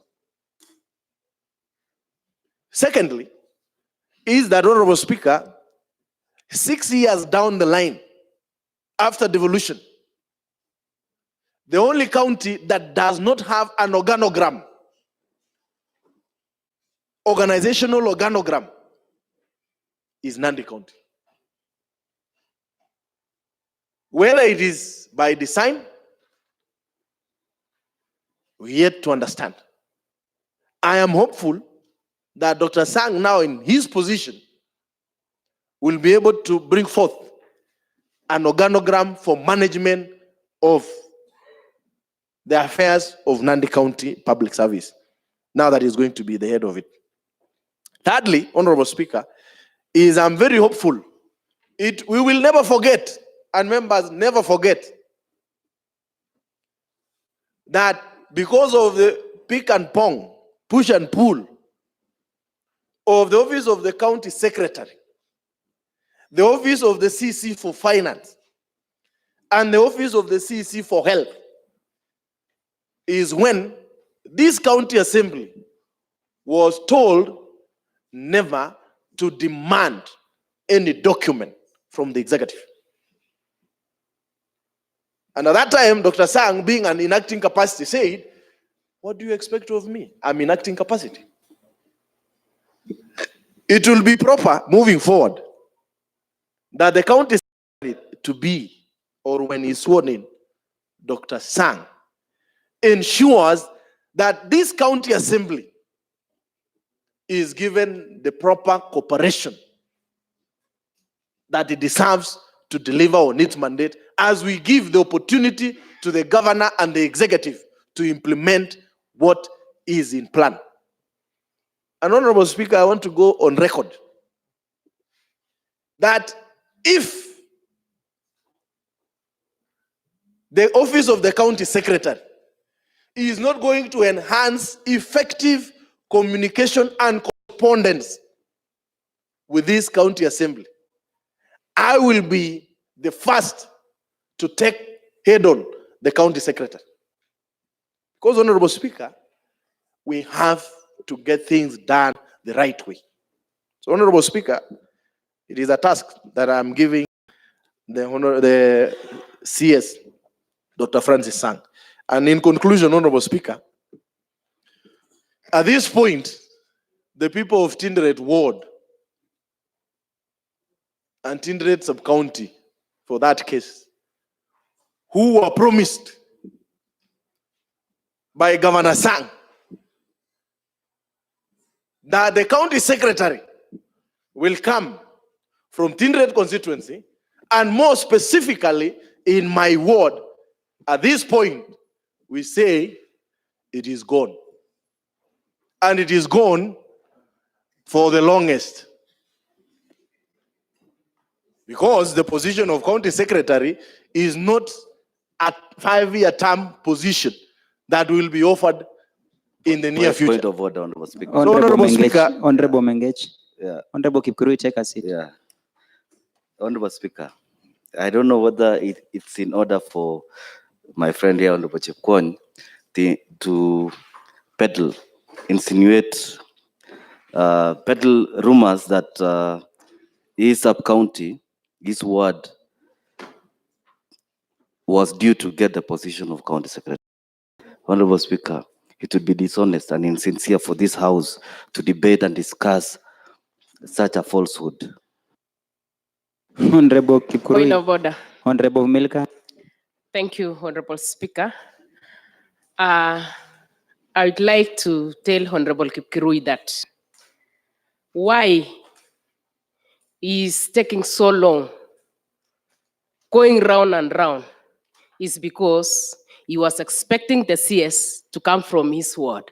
And I know very well, there is a time we went to his ward. I don't know what function was that. And he was with 5 men. He's on a point of order, Honorable Fred. So if he has to finish and then you come. He was Take there. a seat. She is on a point of order. So it's the same thing. He was there with 7 holy men with sticks. They came in front of the governor, and he told them, he told the governor that, Governor, we want the CS to come from this area of Tinderet, especially this ward. I was there. And immediately, what the governor answered, he said that, look at this old man. I thought you are wise. Why are you mentioning a Honorable seat? Fred, she's on a point of order. Why are you Can come mentioning after? a seat which somebody is there already? It was good for you to come secretly and tell me. And immediately I knew the seat will not go there. because they have done zero work. And that is why Kipkiru is still thinking that those... Honorable Fred, Honorable Fred, Honorable Fred, Honorable Fred is on a point of order. Honorable Fred. Hoja ni nidhamu, Mheshimiwa Spika. Kipengele namba 82, Mheshimiwa Spika, inasema wasi, Mheshimiwa Spika, wakati unasimama kwa hoja ya nidhamu lazima utaje kipengele, Mheshimiwa Spika. Hiyo ndio maana, Mheshimiwa Spika, nimesimama kwa hoja habari kwa sababu mheshimiwa wako nje ya sheria, Mheshimiwa Spika. Honorable Kipkurui, I think you conclude your Yes, presentation. in conclusion, Honorable Speaker, I want to comment on what the Honorable Member for Lesos needs to accept one thing. That the interests of people of Tinderet is not private to it. And I have all the authority of the people of Tinderet to speak on their behalf. And he cannot challenge what I speak because he knows nothing. That is why he said. How about what Honorable Milka raised on Now, the same Honorable issue? Speaker, I'm going there. So, first of all, for the member for Lesos, he is not privy to any discussion or deliberations or any conversations we've had with the people of Tinderet and governor. And for Honorable Milka, she needs to just rest. Dr. Sang, we all know, comes from Kipkaren Salian. And she would be enjoying and celebrating while we are counting our losses as a people of Tinderet. But I have said that for us, for me, and the people of Tinderet, we have agreed that Dr. Sang is qualified for the position. We have only said that we remember, and Milka, you are not in Tinderet. You don't come from Tinderet. You are even more than 2 constituencies away from Tinderet. You will not know. So the conversation, Honorable Speaker, including you, Honorable Speaker. Uchulishaji, Mheshimiwa Spika. Honorable Fred. Ningependa kujulisha rafiki yangu Mheshimiwa Kikuije kwamba hata kiranja wa service board anatoka kwa wadi yake. Anaitwa Dan Kemei. Na tutampitisha Mheshimiwa Spika, yeye akubali. Honorable Kipkurui. Honorable Speaker, I am speaking, all these members are talking on hearsay. I'm speaking on matters that I know as factual, as a people of Tinderet, that this was a public pronouncement. And even the honorable members that, the honorable elders that Milka is referring to them as wazes, and I would challenge Milka, do not take the wazes of Tinderet to just be me. Point of inquiry, Mr. Speaker. So order, protect me from... Point of inquiry, Mr. Speaker. Honorable members, order, honorable members. Point of inquiry. Order, honorable members.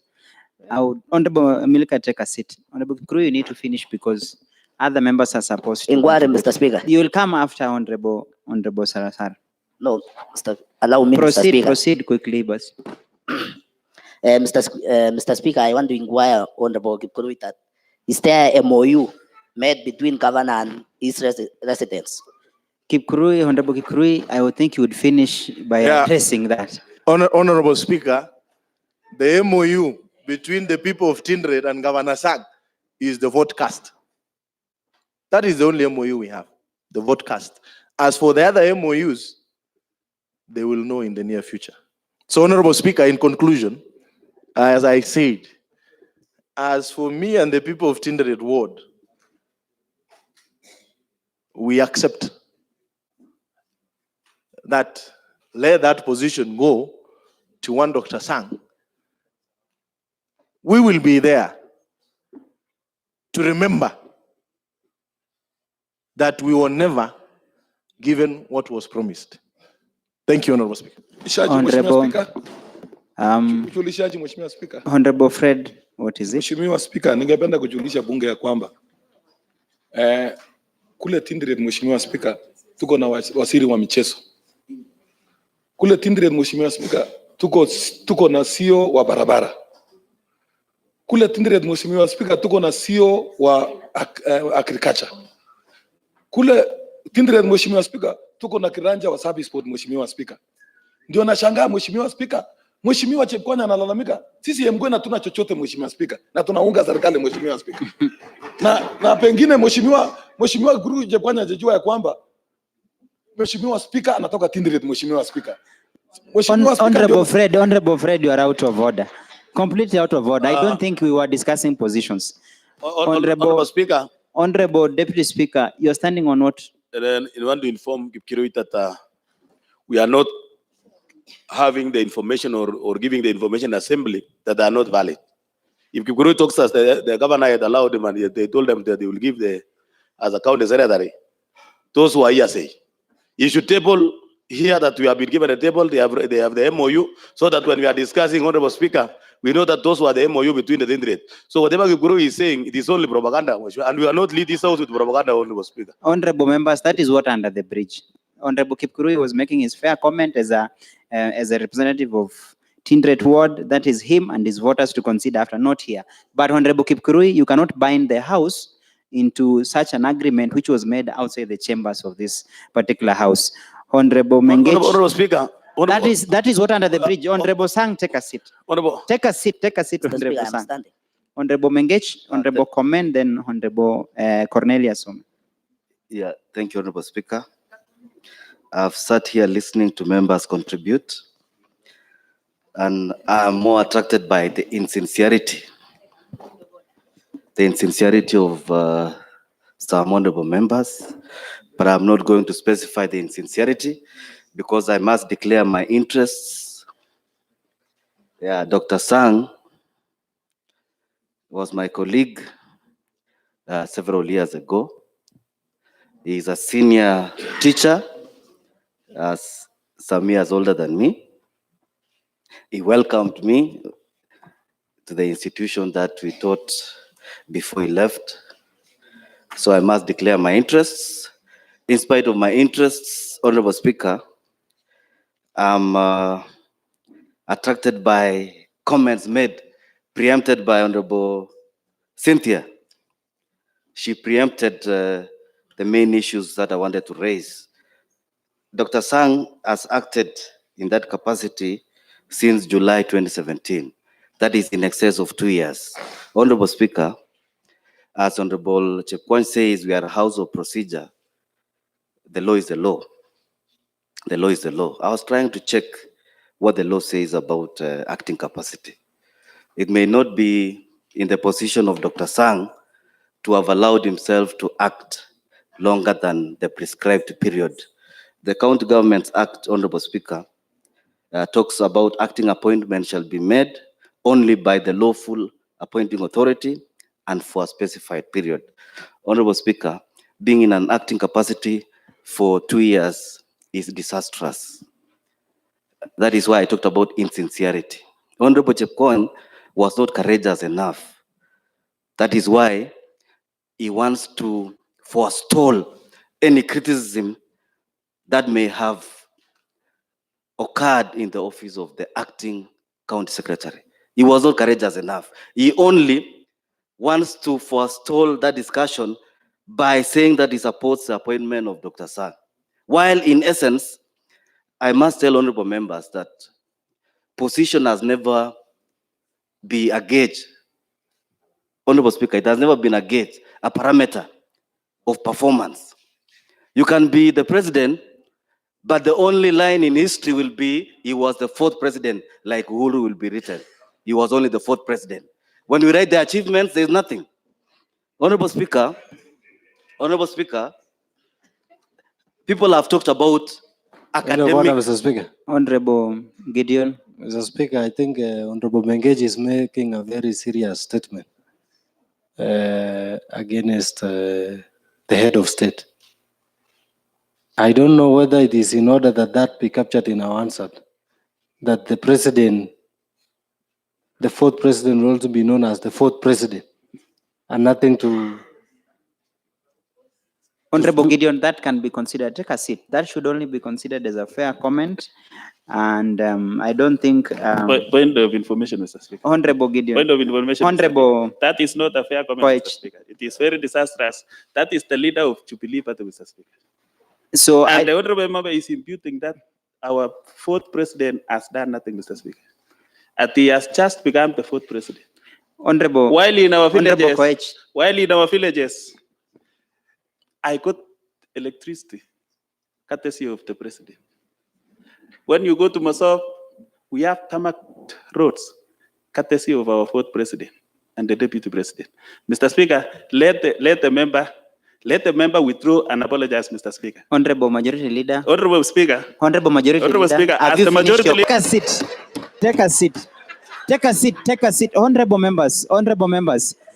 Honorable members. It was not a discussion. We were not doing a referendum as to the performance of the president. Honorable members, each member has a right to make a comment. On one point, Honorable Majority Leader would show how the president has worked. Mengech would say how he has not worked. That is not in our place to make a decision. Each can make a comment as long as it is not defamatory. As to performance, that is a question of opinion. And again, facts can speak for themselves. But I will remind you, in 1975, when Martin Shikuku rose the National Assembly and made a comment that KANU is dead, and that time KANU was the only party. The speaker, who happened to be MP where Honorable Mengech comes from, Jean-Marie Serane, said there will be no need for substantiating the obvious. They were arrested after that for claiming that KANU was actually dead. Be arrested Take now, a seat, Mr. take a Speaker. seat, Honorable. You should- Take a seat, Honorable Majority Leader. Now, with the benefit of history, at that time it was politically incorrect to say that, and they were arrested, yes, they were put in detention. But for the 20 years of KANU reign, I think the results are there to be seen. I'm happy they were courageous enough to speak at that time. Majority Leader, you are correct, you can discipline a member of your party, but you'll have to call your own caucus and have a disciplinary and have the member appear. But I hope you are not excited to do what KANU used to do, where they would discipline members for contrary opinion. Honorable Mengech, your contribution is on Dr. Sang, not on the president. Proceed. Honorable Speaker, KANU is long dead, but KANUism is still alive. That is why the Honorable Majority can stand and talk in that manner. Mo is gone, but Moism is still alive. In spite of that, Honorable Speaker, I wanted this House County Assembly to be so sincere in matters to do with the office of the County Secretary. I wanted this House to be so honest with the institution called Nandi County Public Service Board. Unfortunately, because we fear to say no, unfortunately because shame is dead, unfortunately because insincerity sells more than the truth, we are here, and definitely I know I'm not going to go to the other side, because we have serious issues to do with the County Public Service Board where Dr. Sang served. We have issues to do with the office of the County Secretary. As Honorable Cynthia raised, Honorable Speaker, your office has an issue. You have never responded to the issues I brought to this House on matters of officers acting in acting capacity. You've never addressed that issue, Honorable Speaker.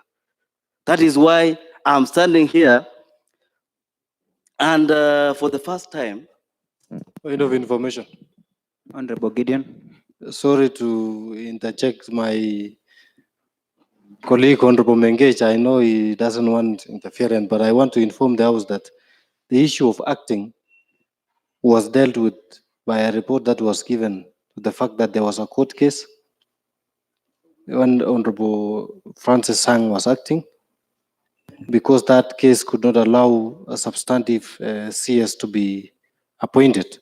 On the rest of the, including the acting secretary to the service board, then we were given information that indeed it was not acting, but a director performing the services of a secretary, which is different in law. Taarifa, Mheshimiwa Speaker. Honorable. How insincere Take can a a man seat. get, Take a Honorable seat. Speaker? Take a seat, Honorable Mengech. Honorable Fred, you're on a point of order or information. Ngoja, ningependa kupata taarifa kwako Mheshimiwa Speaker, kwa sababu hiyo nafasi ya Mheshimiwa Sang, Mheshimiwa Ominde alikuwa ameenda kotini, Mheshimiwa Speaker. Ningependa kupata habari kama hiyo walisuluhisha hiyo maneno, kwa sababu hatujapata habari kutoka kotini ya kwamba hiyo nafasi Mheshimiwa Ominde ameshinda ama nani ameshinda, Mheshimiwa Speaker. Honorable members, Honorable Mengech, you've raised a very pertinent issue. If you remember at the time, the same you raised, not on the floor of this house, the same week that the same was to be dealt upon with the house is the same week when the same advertisement was done. So that rendered it nugatory for any action or communication from the chair as to what. But again, if it was about a legal opinion about acting capacity, that one will take responsibility for not formally communicating. But I'm happy you've just informed this house. There's a timeline, not more than a year. One cannot act for more than 1 year.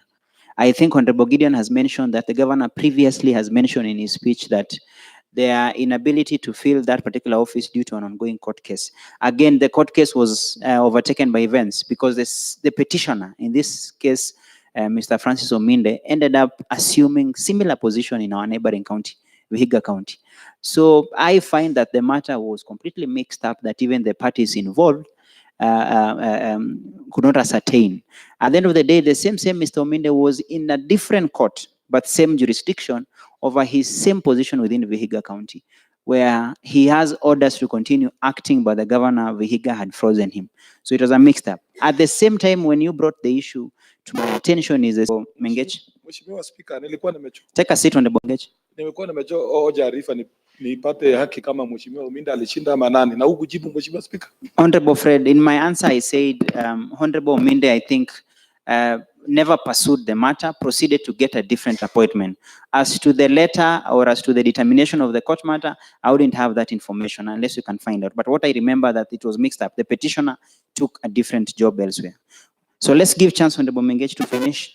Honorable Speaker, now that we are discussing these issues based on the unquestionable integrity of Dr. Sang, let me first of all address the issue that Honorable Koech has raised about the acting capacity of the Secretary to the Public Service Board, that is Mr. Jacobs say. It would be dishonest, Honorable Speaker, to capture that as, since most of the letters, even now, even today, even yesterday, letters were signed by Mr. Jacobs say as the acting Secretary to the Public Service Board. Number two, the incompetence of the legal team. Inquiry. Sit first, Honorable Gideon. I want him to prosecute. Inquiry, Honorable Speaker. Just take a seat first. The Honorable member is making a very wild statement. Let him finish with that Can he statement. table a letter here that... Can you, Jacobs Honorable said Gideon, Honorable Gideon, take a seat. Take a seat. Take a seat. Keep Because your I seat want down. that statement to be prosecuted on in its entirety. Yeah, Honorable Conclude. Speaker, the other issue of Mr. Ominde. Mr. Ominde, by the time Dr. Sang was appointed as the acting secretary, he was already the county secretary of Vihiga County. So the incompetence of the legal team within the executive is displayed here, because justice would demand that Dr. Ominde is already holding a position in Vihiga County. So there was no way he would be holding Nandi County at ransom so that they cannot appoint a substantive county secretary. I have no issue with Dr. Sang's credentials. He is overqualified, as Honorable Tenor said. He's overqualified in terms of academic papers. He's overqualified. That one is given. He's overqualified. This man is a member of the LAPSET. What is it called? Yes, LAPSET. That one. This man has been given MBS. What is it called? Member of the Burning Spear. He is indeed a lucky man. That one I don't dispute. My only issue is, could the fact that he was in acting capacity have stopped him from performance? Now that Honorable Jepkony is not courageous enough, now he's asking about the organogram. Organogram. The HR issues that we have in Nandi County, Honorable Speaker. HR issues. We don't know who is responsible to whom. I don't know whether being in acting capacity, because the law is very clear. When you are in acting capacity, you can as well function, do all the functions that a substantive person does. So I don't know whether it is that one that has stopped him from performing. I know there are issues with political appointments. Now that Honorable Jepkony was not courageous enough to say he jumped from the first governor to the second governor. I don't know whether that one you call it smart enough. Yes. being able.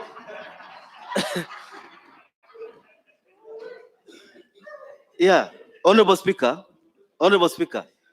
you raised at the initial phase of this discussion, Honorable Fred is worried that there was some catalysm in the sense that members, especially of the committee where you chair, there was an unusual enthusiasm in discussing this matter. I don't know where the worry comes in. Since Dr. Sang is competing against himself, and since our society has accepted mediocrity, then I support and approve his appointment. Thank you. Honorable comment.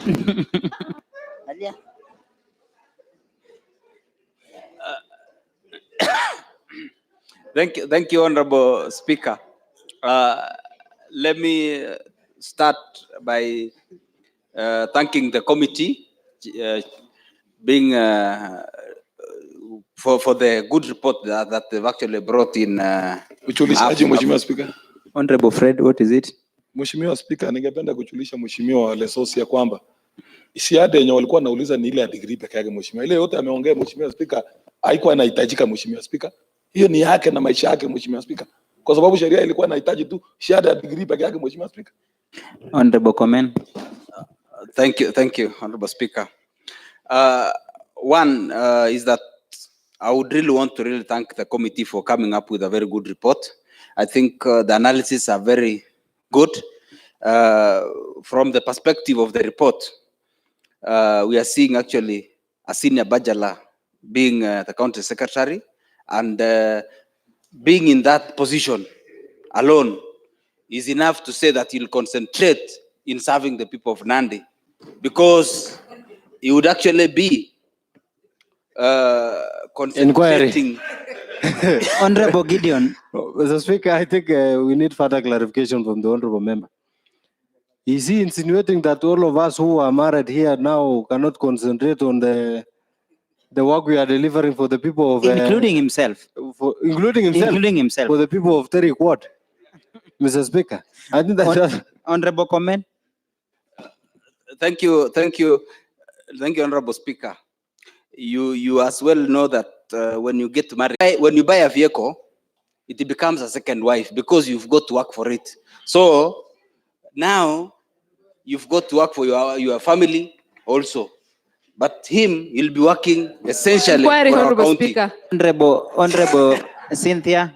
Honorable Speaker, I want to inquire. The honorable member says, for whatever reason, and whatever the statement was supposed to mean, that when you buy a vehicle, it becomes a second wife. Honorable Speaker, some of us who are wives already have bought vehicles. Honorable Speaker, does it mean we also have wives? Honorable Cynthia, maybe you would have asked whether now, listen, maybe you would have asked whether now the car now becomes a second husband. Honorable. Point of information, Honorable Speaker. Honorable Chepkwony. You see, Honorable Speaker, it is a man's world. This is a man thing. So the honorable ladies to allow us be. A man owns his first vehicle as the first wife. I have my wife, but I have my first wife as my car. So is every man. Honorable Chepkwony, can we then agree with Mengech that you lack courage? Now that you couldn't marry two wives who are human beings, now you have to apportion the second position to a car. No, Honorable Speaker, it's a man thing, including yourself, Honorable Speaker. Who now, for those of us who, except myself and the few also, who only have a one human wife. Due to lack of courage, proceed. Not courage, Honorable Speaker. It's not about courage, Honorable Speaker. It's capacity to hold. It's about capacity. It's not courage. It's capacity. So, Honorable Speaker, the insinuation by Honorable comment is right. And so we allow the Honorable Member Cynthia to accept. The senior women here who are married more than 20 years, like Honorable Milka, they don't have a problem with that because they're used to it.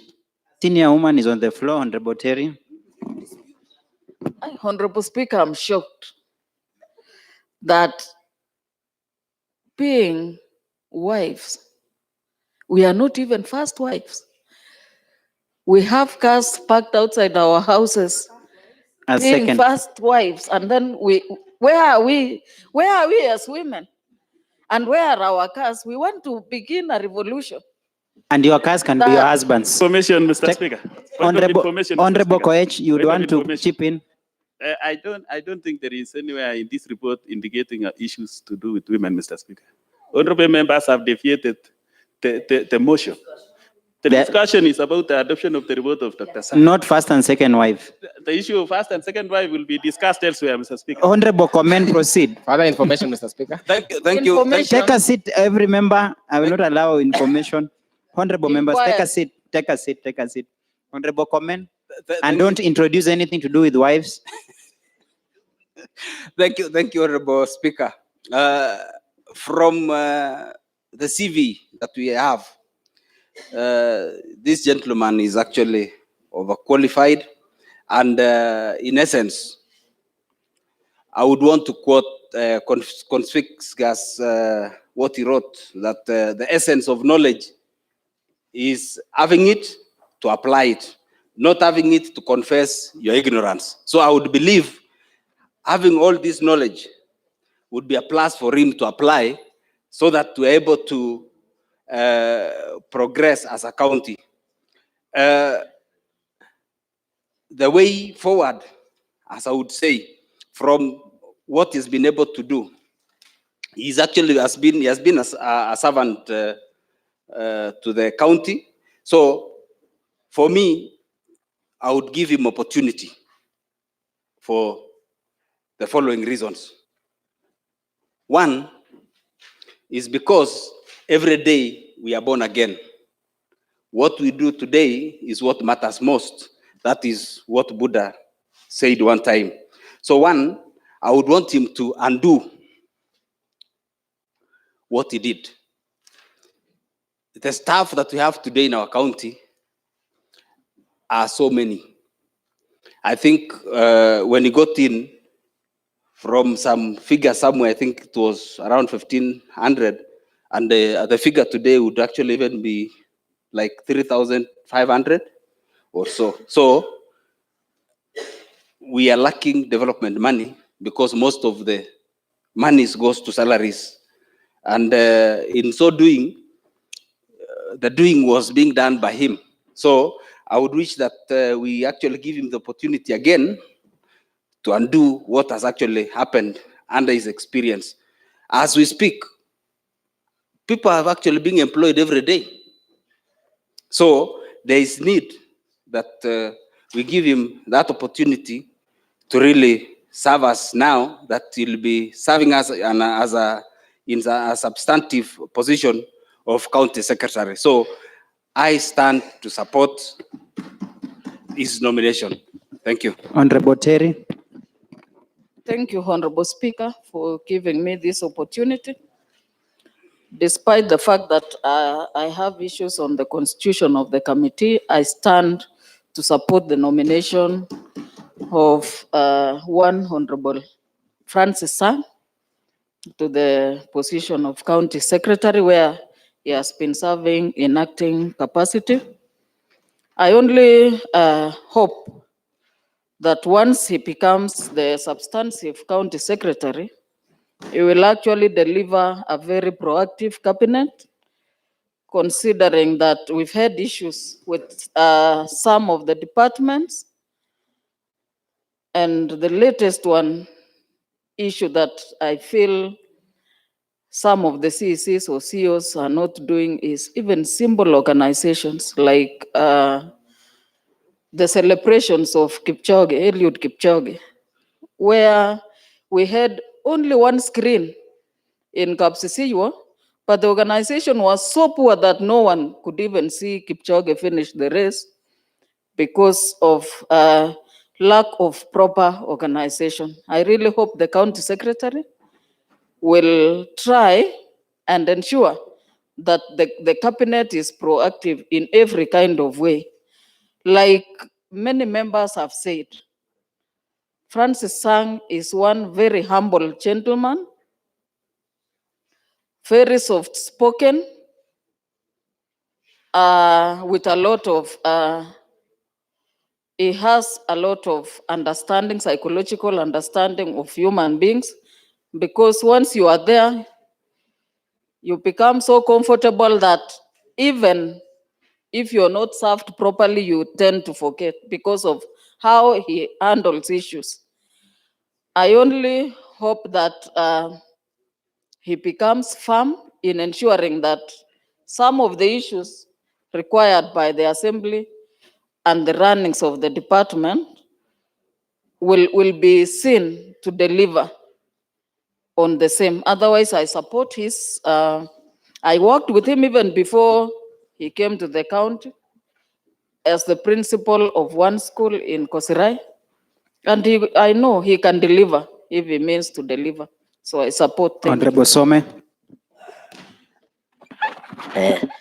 Thank you, Mr. Speaker, for giving me this chance to give my view. Before I raise my view, I want to ask you or request you, Mr. Speaker, once more a chance for another day that I have raised for many times, but because of my height, rising and sitting down is equal or is the same. One time when I want to rise, I will call you by your name so that you consider me. Honorable Some, I think we'll give you, I used we'll to raise give you my that. hand, Mr. Speaker. I used to raise up my hand, but unfortunately, you didn't see. You didn't see. Honorable Some, your concern is valid, and I can assure you that as soon as you raise your hand, that will be enough, and I can guarantee that. Okay, Mr. I cannot Speaker. ignore. Proceed. Thank you, Mr. Speaker. I want to thank committee for coming up with this report with our good recommendations, Mr. Speaker. I myself, I want to declare my declaration that I support the nominee, Dr. Sang, to be county CS, county secretary. Secondly, reason behind, Mr. Sang is a citizen, is a Kenyan citizen, and also a Nandi resident. His qualifications, Mr. Speaker, or his CV has made me to recognize him and have made him as and name him as one of the Nandi residents who have qualified among the few. He's a PhD holder, Mr. Speaker. He's a PhD holder. Also, Mr. Speaker, I want to say that, Mr. Speaker, protect me from honorable member here. Honorable Kipkurui Chepkwony, consult in law terms. Proceed. Mr. Speaker, I want to say that his acting capacity was not his mandate.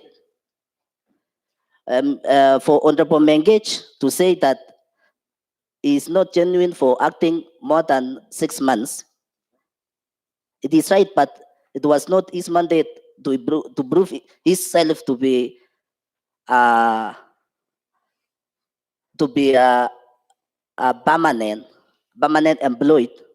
employer, but it was a governor's mandate to declare that the acting capacity has collapsed.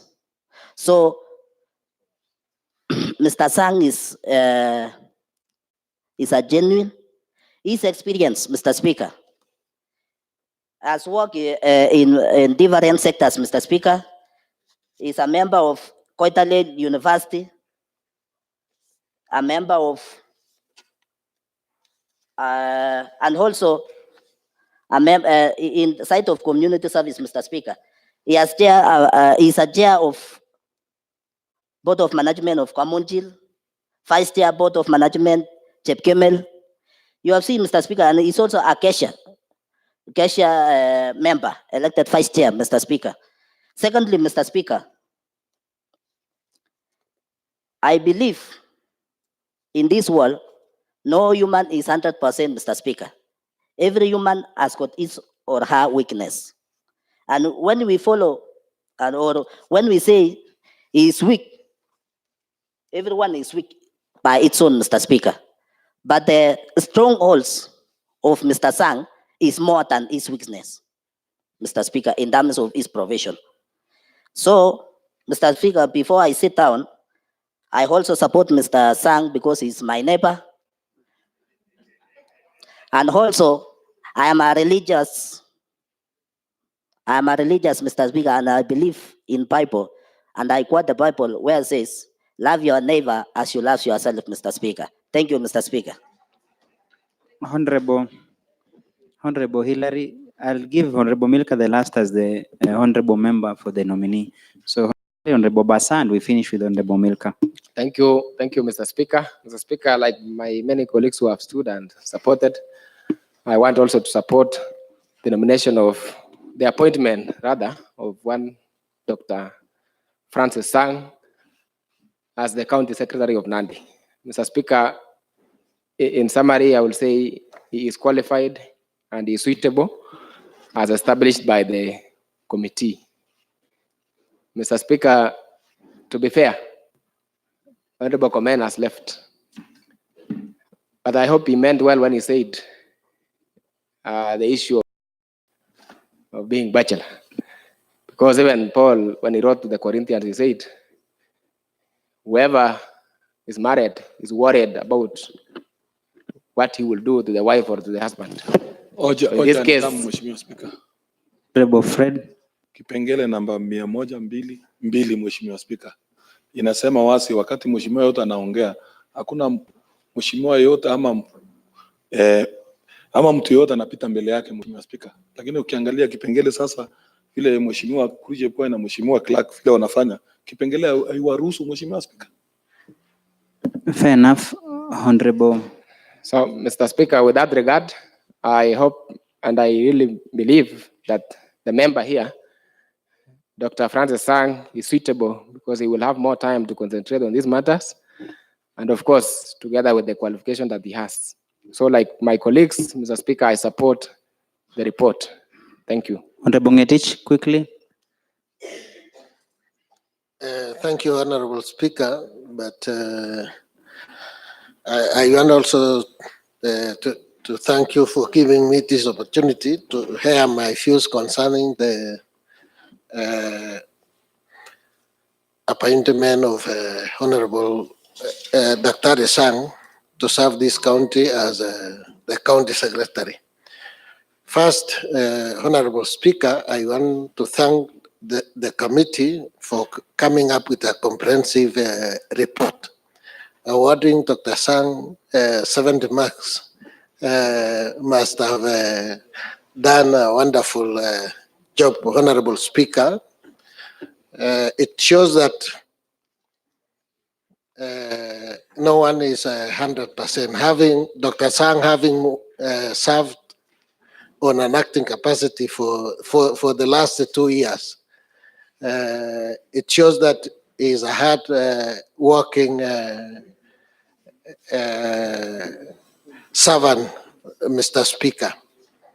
I want also to give my support, having been the principal for St. Patrick's Dabtabwa for since 2007 to 2013, and also having worked in the last regime, which means I have interacted with Dr. Sang for over 10 years, Honorable Speaker, and having interacted with him for such a long time, I have that confidence, Honorable Speaker, that he will serve the Nandi community with due respect. So I stand to support his appointment. Honorable Pius Murray. Pius Murray. Thank you very much, Mr. Speaker. It will not be good if I will not give my sentiments about the one Mr. Sang, Mr. Speaker. I would not want to repeat what others have said. I only want to say that the committee has done a very good job. and has actually given us has actually been able to explain who Mr. Sang is. Mr. Speaker, if I was given 100 chances of choosing who the county secretary is or is going to be, I would repeat 100 times the same person, Mr. Speaker. So I must say, I do support this report that Dr. Sang is more than qualified, as others have said, Mr. Speaker. I was trying to compare the documents, academic documents of Dr. Sang, Mr. Speaker, with those of Professor Makoha. There is no difference, Mr. Speaker, to mean that Dr. Sang actually has done a lot. And if you were to miss this person, I think this county would have missed a very, very resourceful person. So, Mr. Speaker, I do support this report. Honorable Milka Chumba. Thank you, Mr. Speaker. I think I have stood several times, and I was wondering, why are you not catching my eye? And I have come to know that you knew Dr. Sang comes from my ward. So we reserve the best for the last. Thank you very much. I am the happiest person here now, and I would like to say thank you very much, the committee, for what you have done. And you have brought us something which is good. And we know that we, with Honorable Dr. Sang, we will go far as Nandi County. Dr. Sang Kipkemboi is a very humble man. He is a Christian man. Even you can see in his reports or curriculum vitae, he is also somebody who can get into the churches and solve problems. He is there with the community, with the secondary schools at home. He is the chairman, he is a consultant, he is all-round man. So what I can say now is that I am the happiest person, and I can say today he has done a lot as an acting member. And there is no day he said that because I am acting, I don't know whether I am going to be given the full as a full CS in the Nandi County.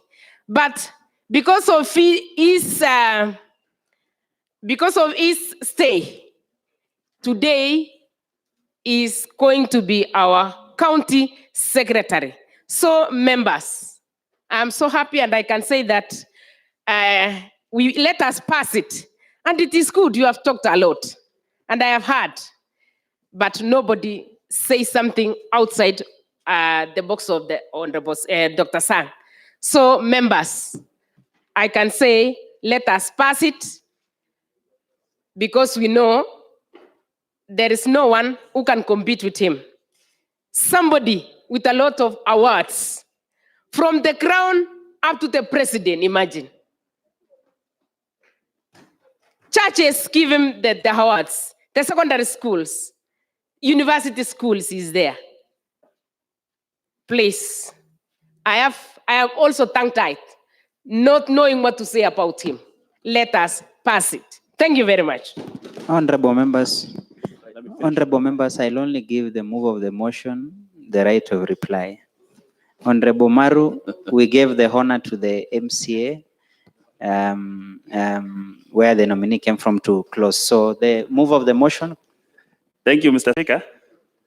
Let me take this opportunity to sincerely thank the committee which you chaired, the appointment committee, for the wonderful job. I must sincerely thank the entire House.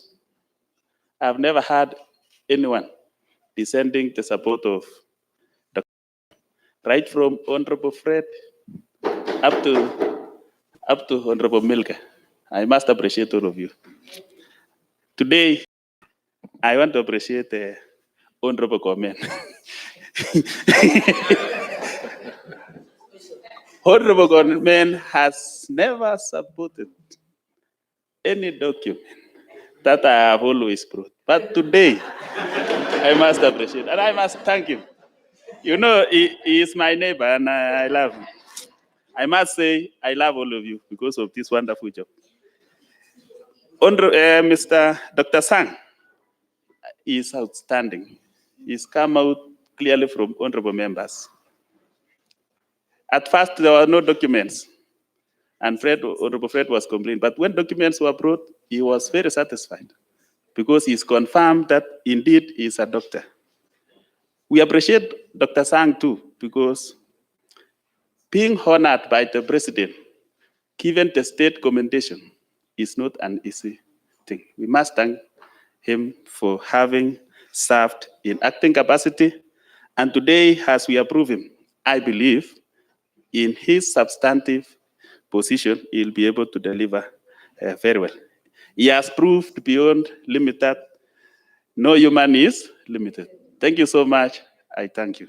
Honorable members, I therefore wish to put a question to the fourth appointment committee report on the vetting and consideration for approval, the nominee for the position of the county secretary, that this house approves the recommendation of the report of one Dr. Francis Kipkemboi Sang to serve in the position of the county secretary. Will as many as of a similar opinion say aye? Aye. Will as many as of a contrary opinion say nay? The ayes have it. Honorable members, I would wish to bring to your attention that we still had the other nominees for CEC and the County Public Service Board, but I would request the clerk's desk as well as the mover of the motion to first ensure that we have all the documentation in place. So we'll be asking for adjournment so that in the afternoon session we can come deal with the CC members, but ensuring all the documents needed are there. I wouldn't want a case whereby we come into a session and Honorable Fred will be asking for the same documents. Next order. Next order. Order number 9, adjournment. The House adjourn until the next sitting. Oh.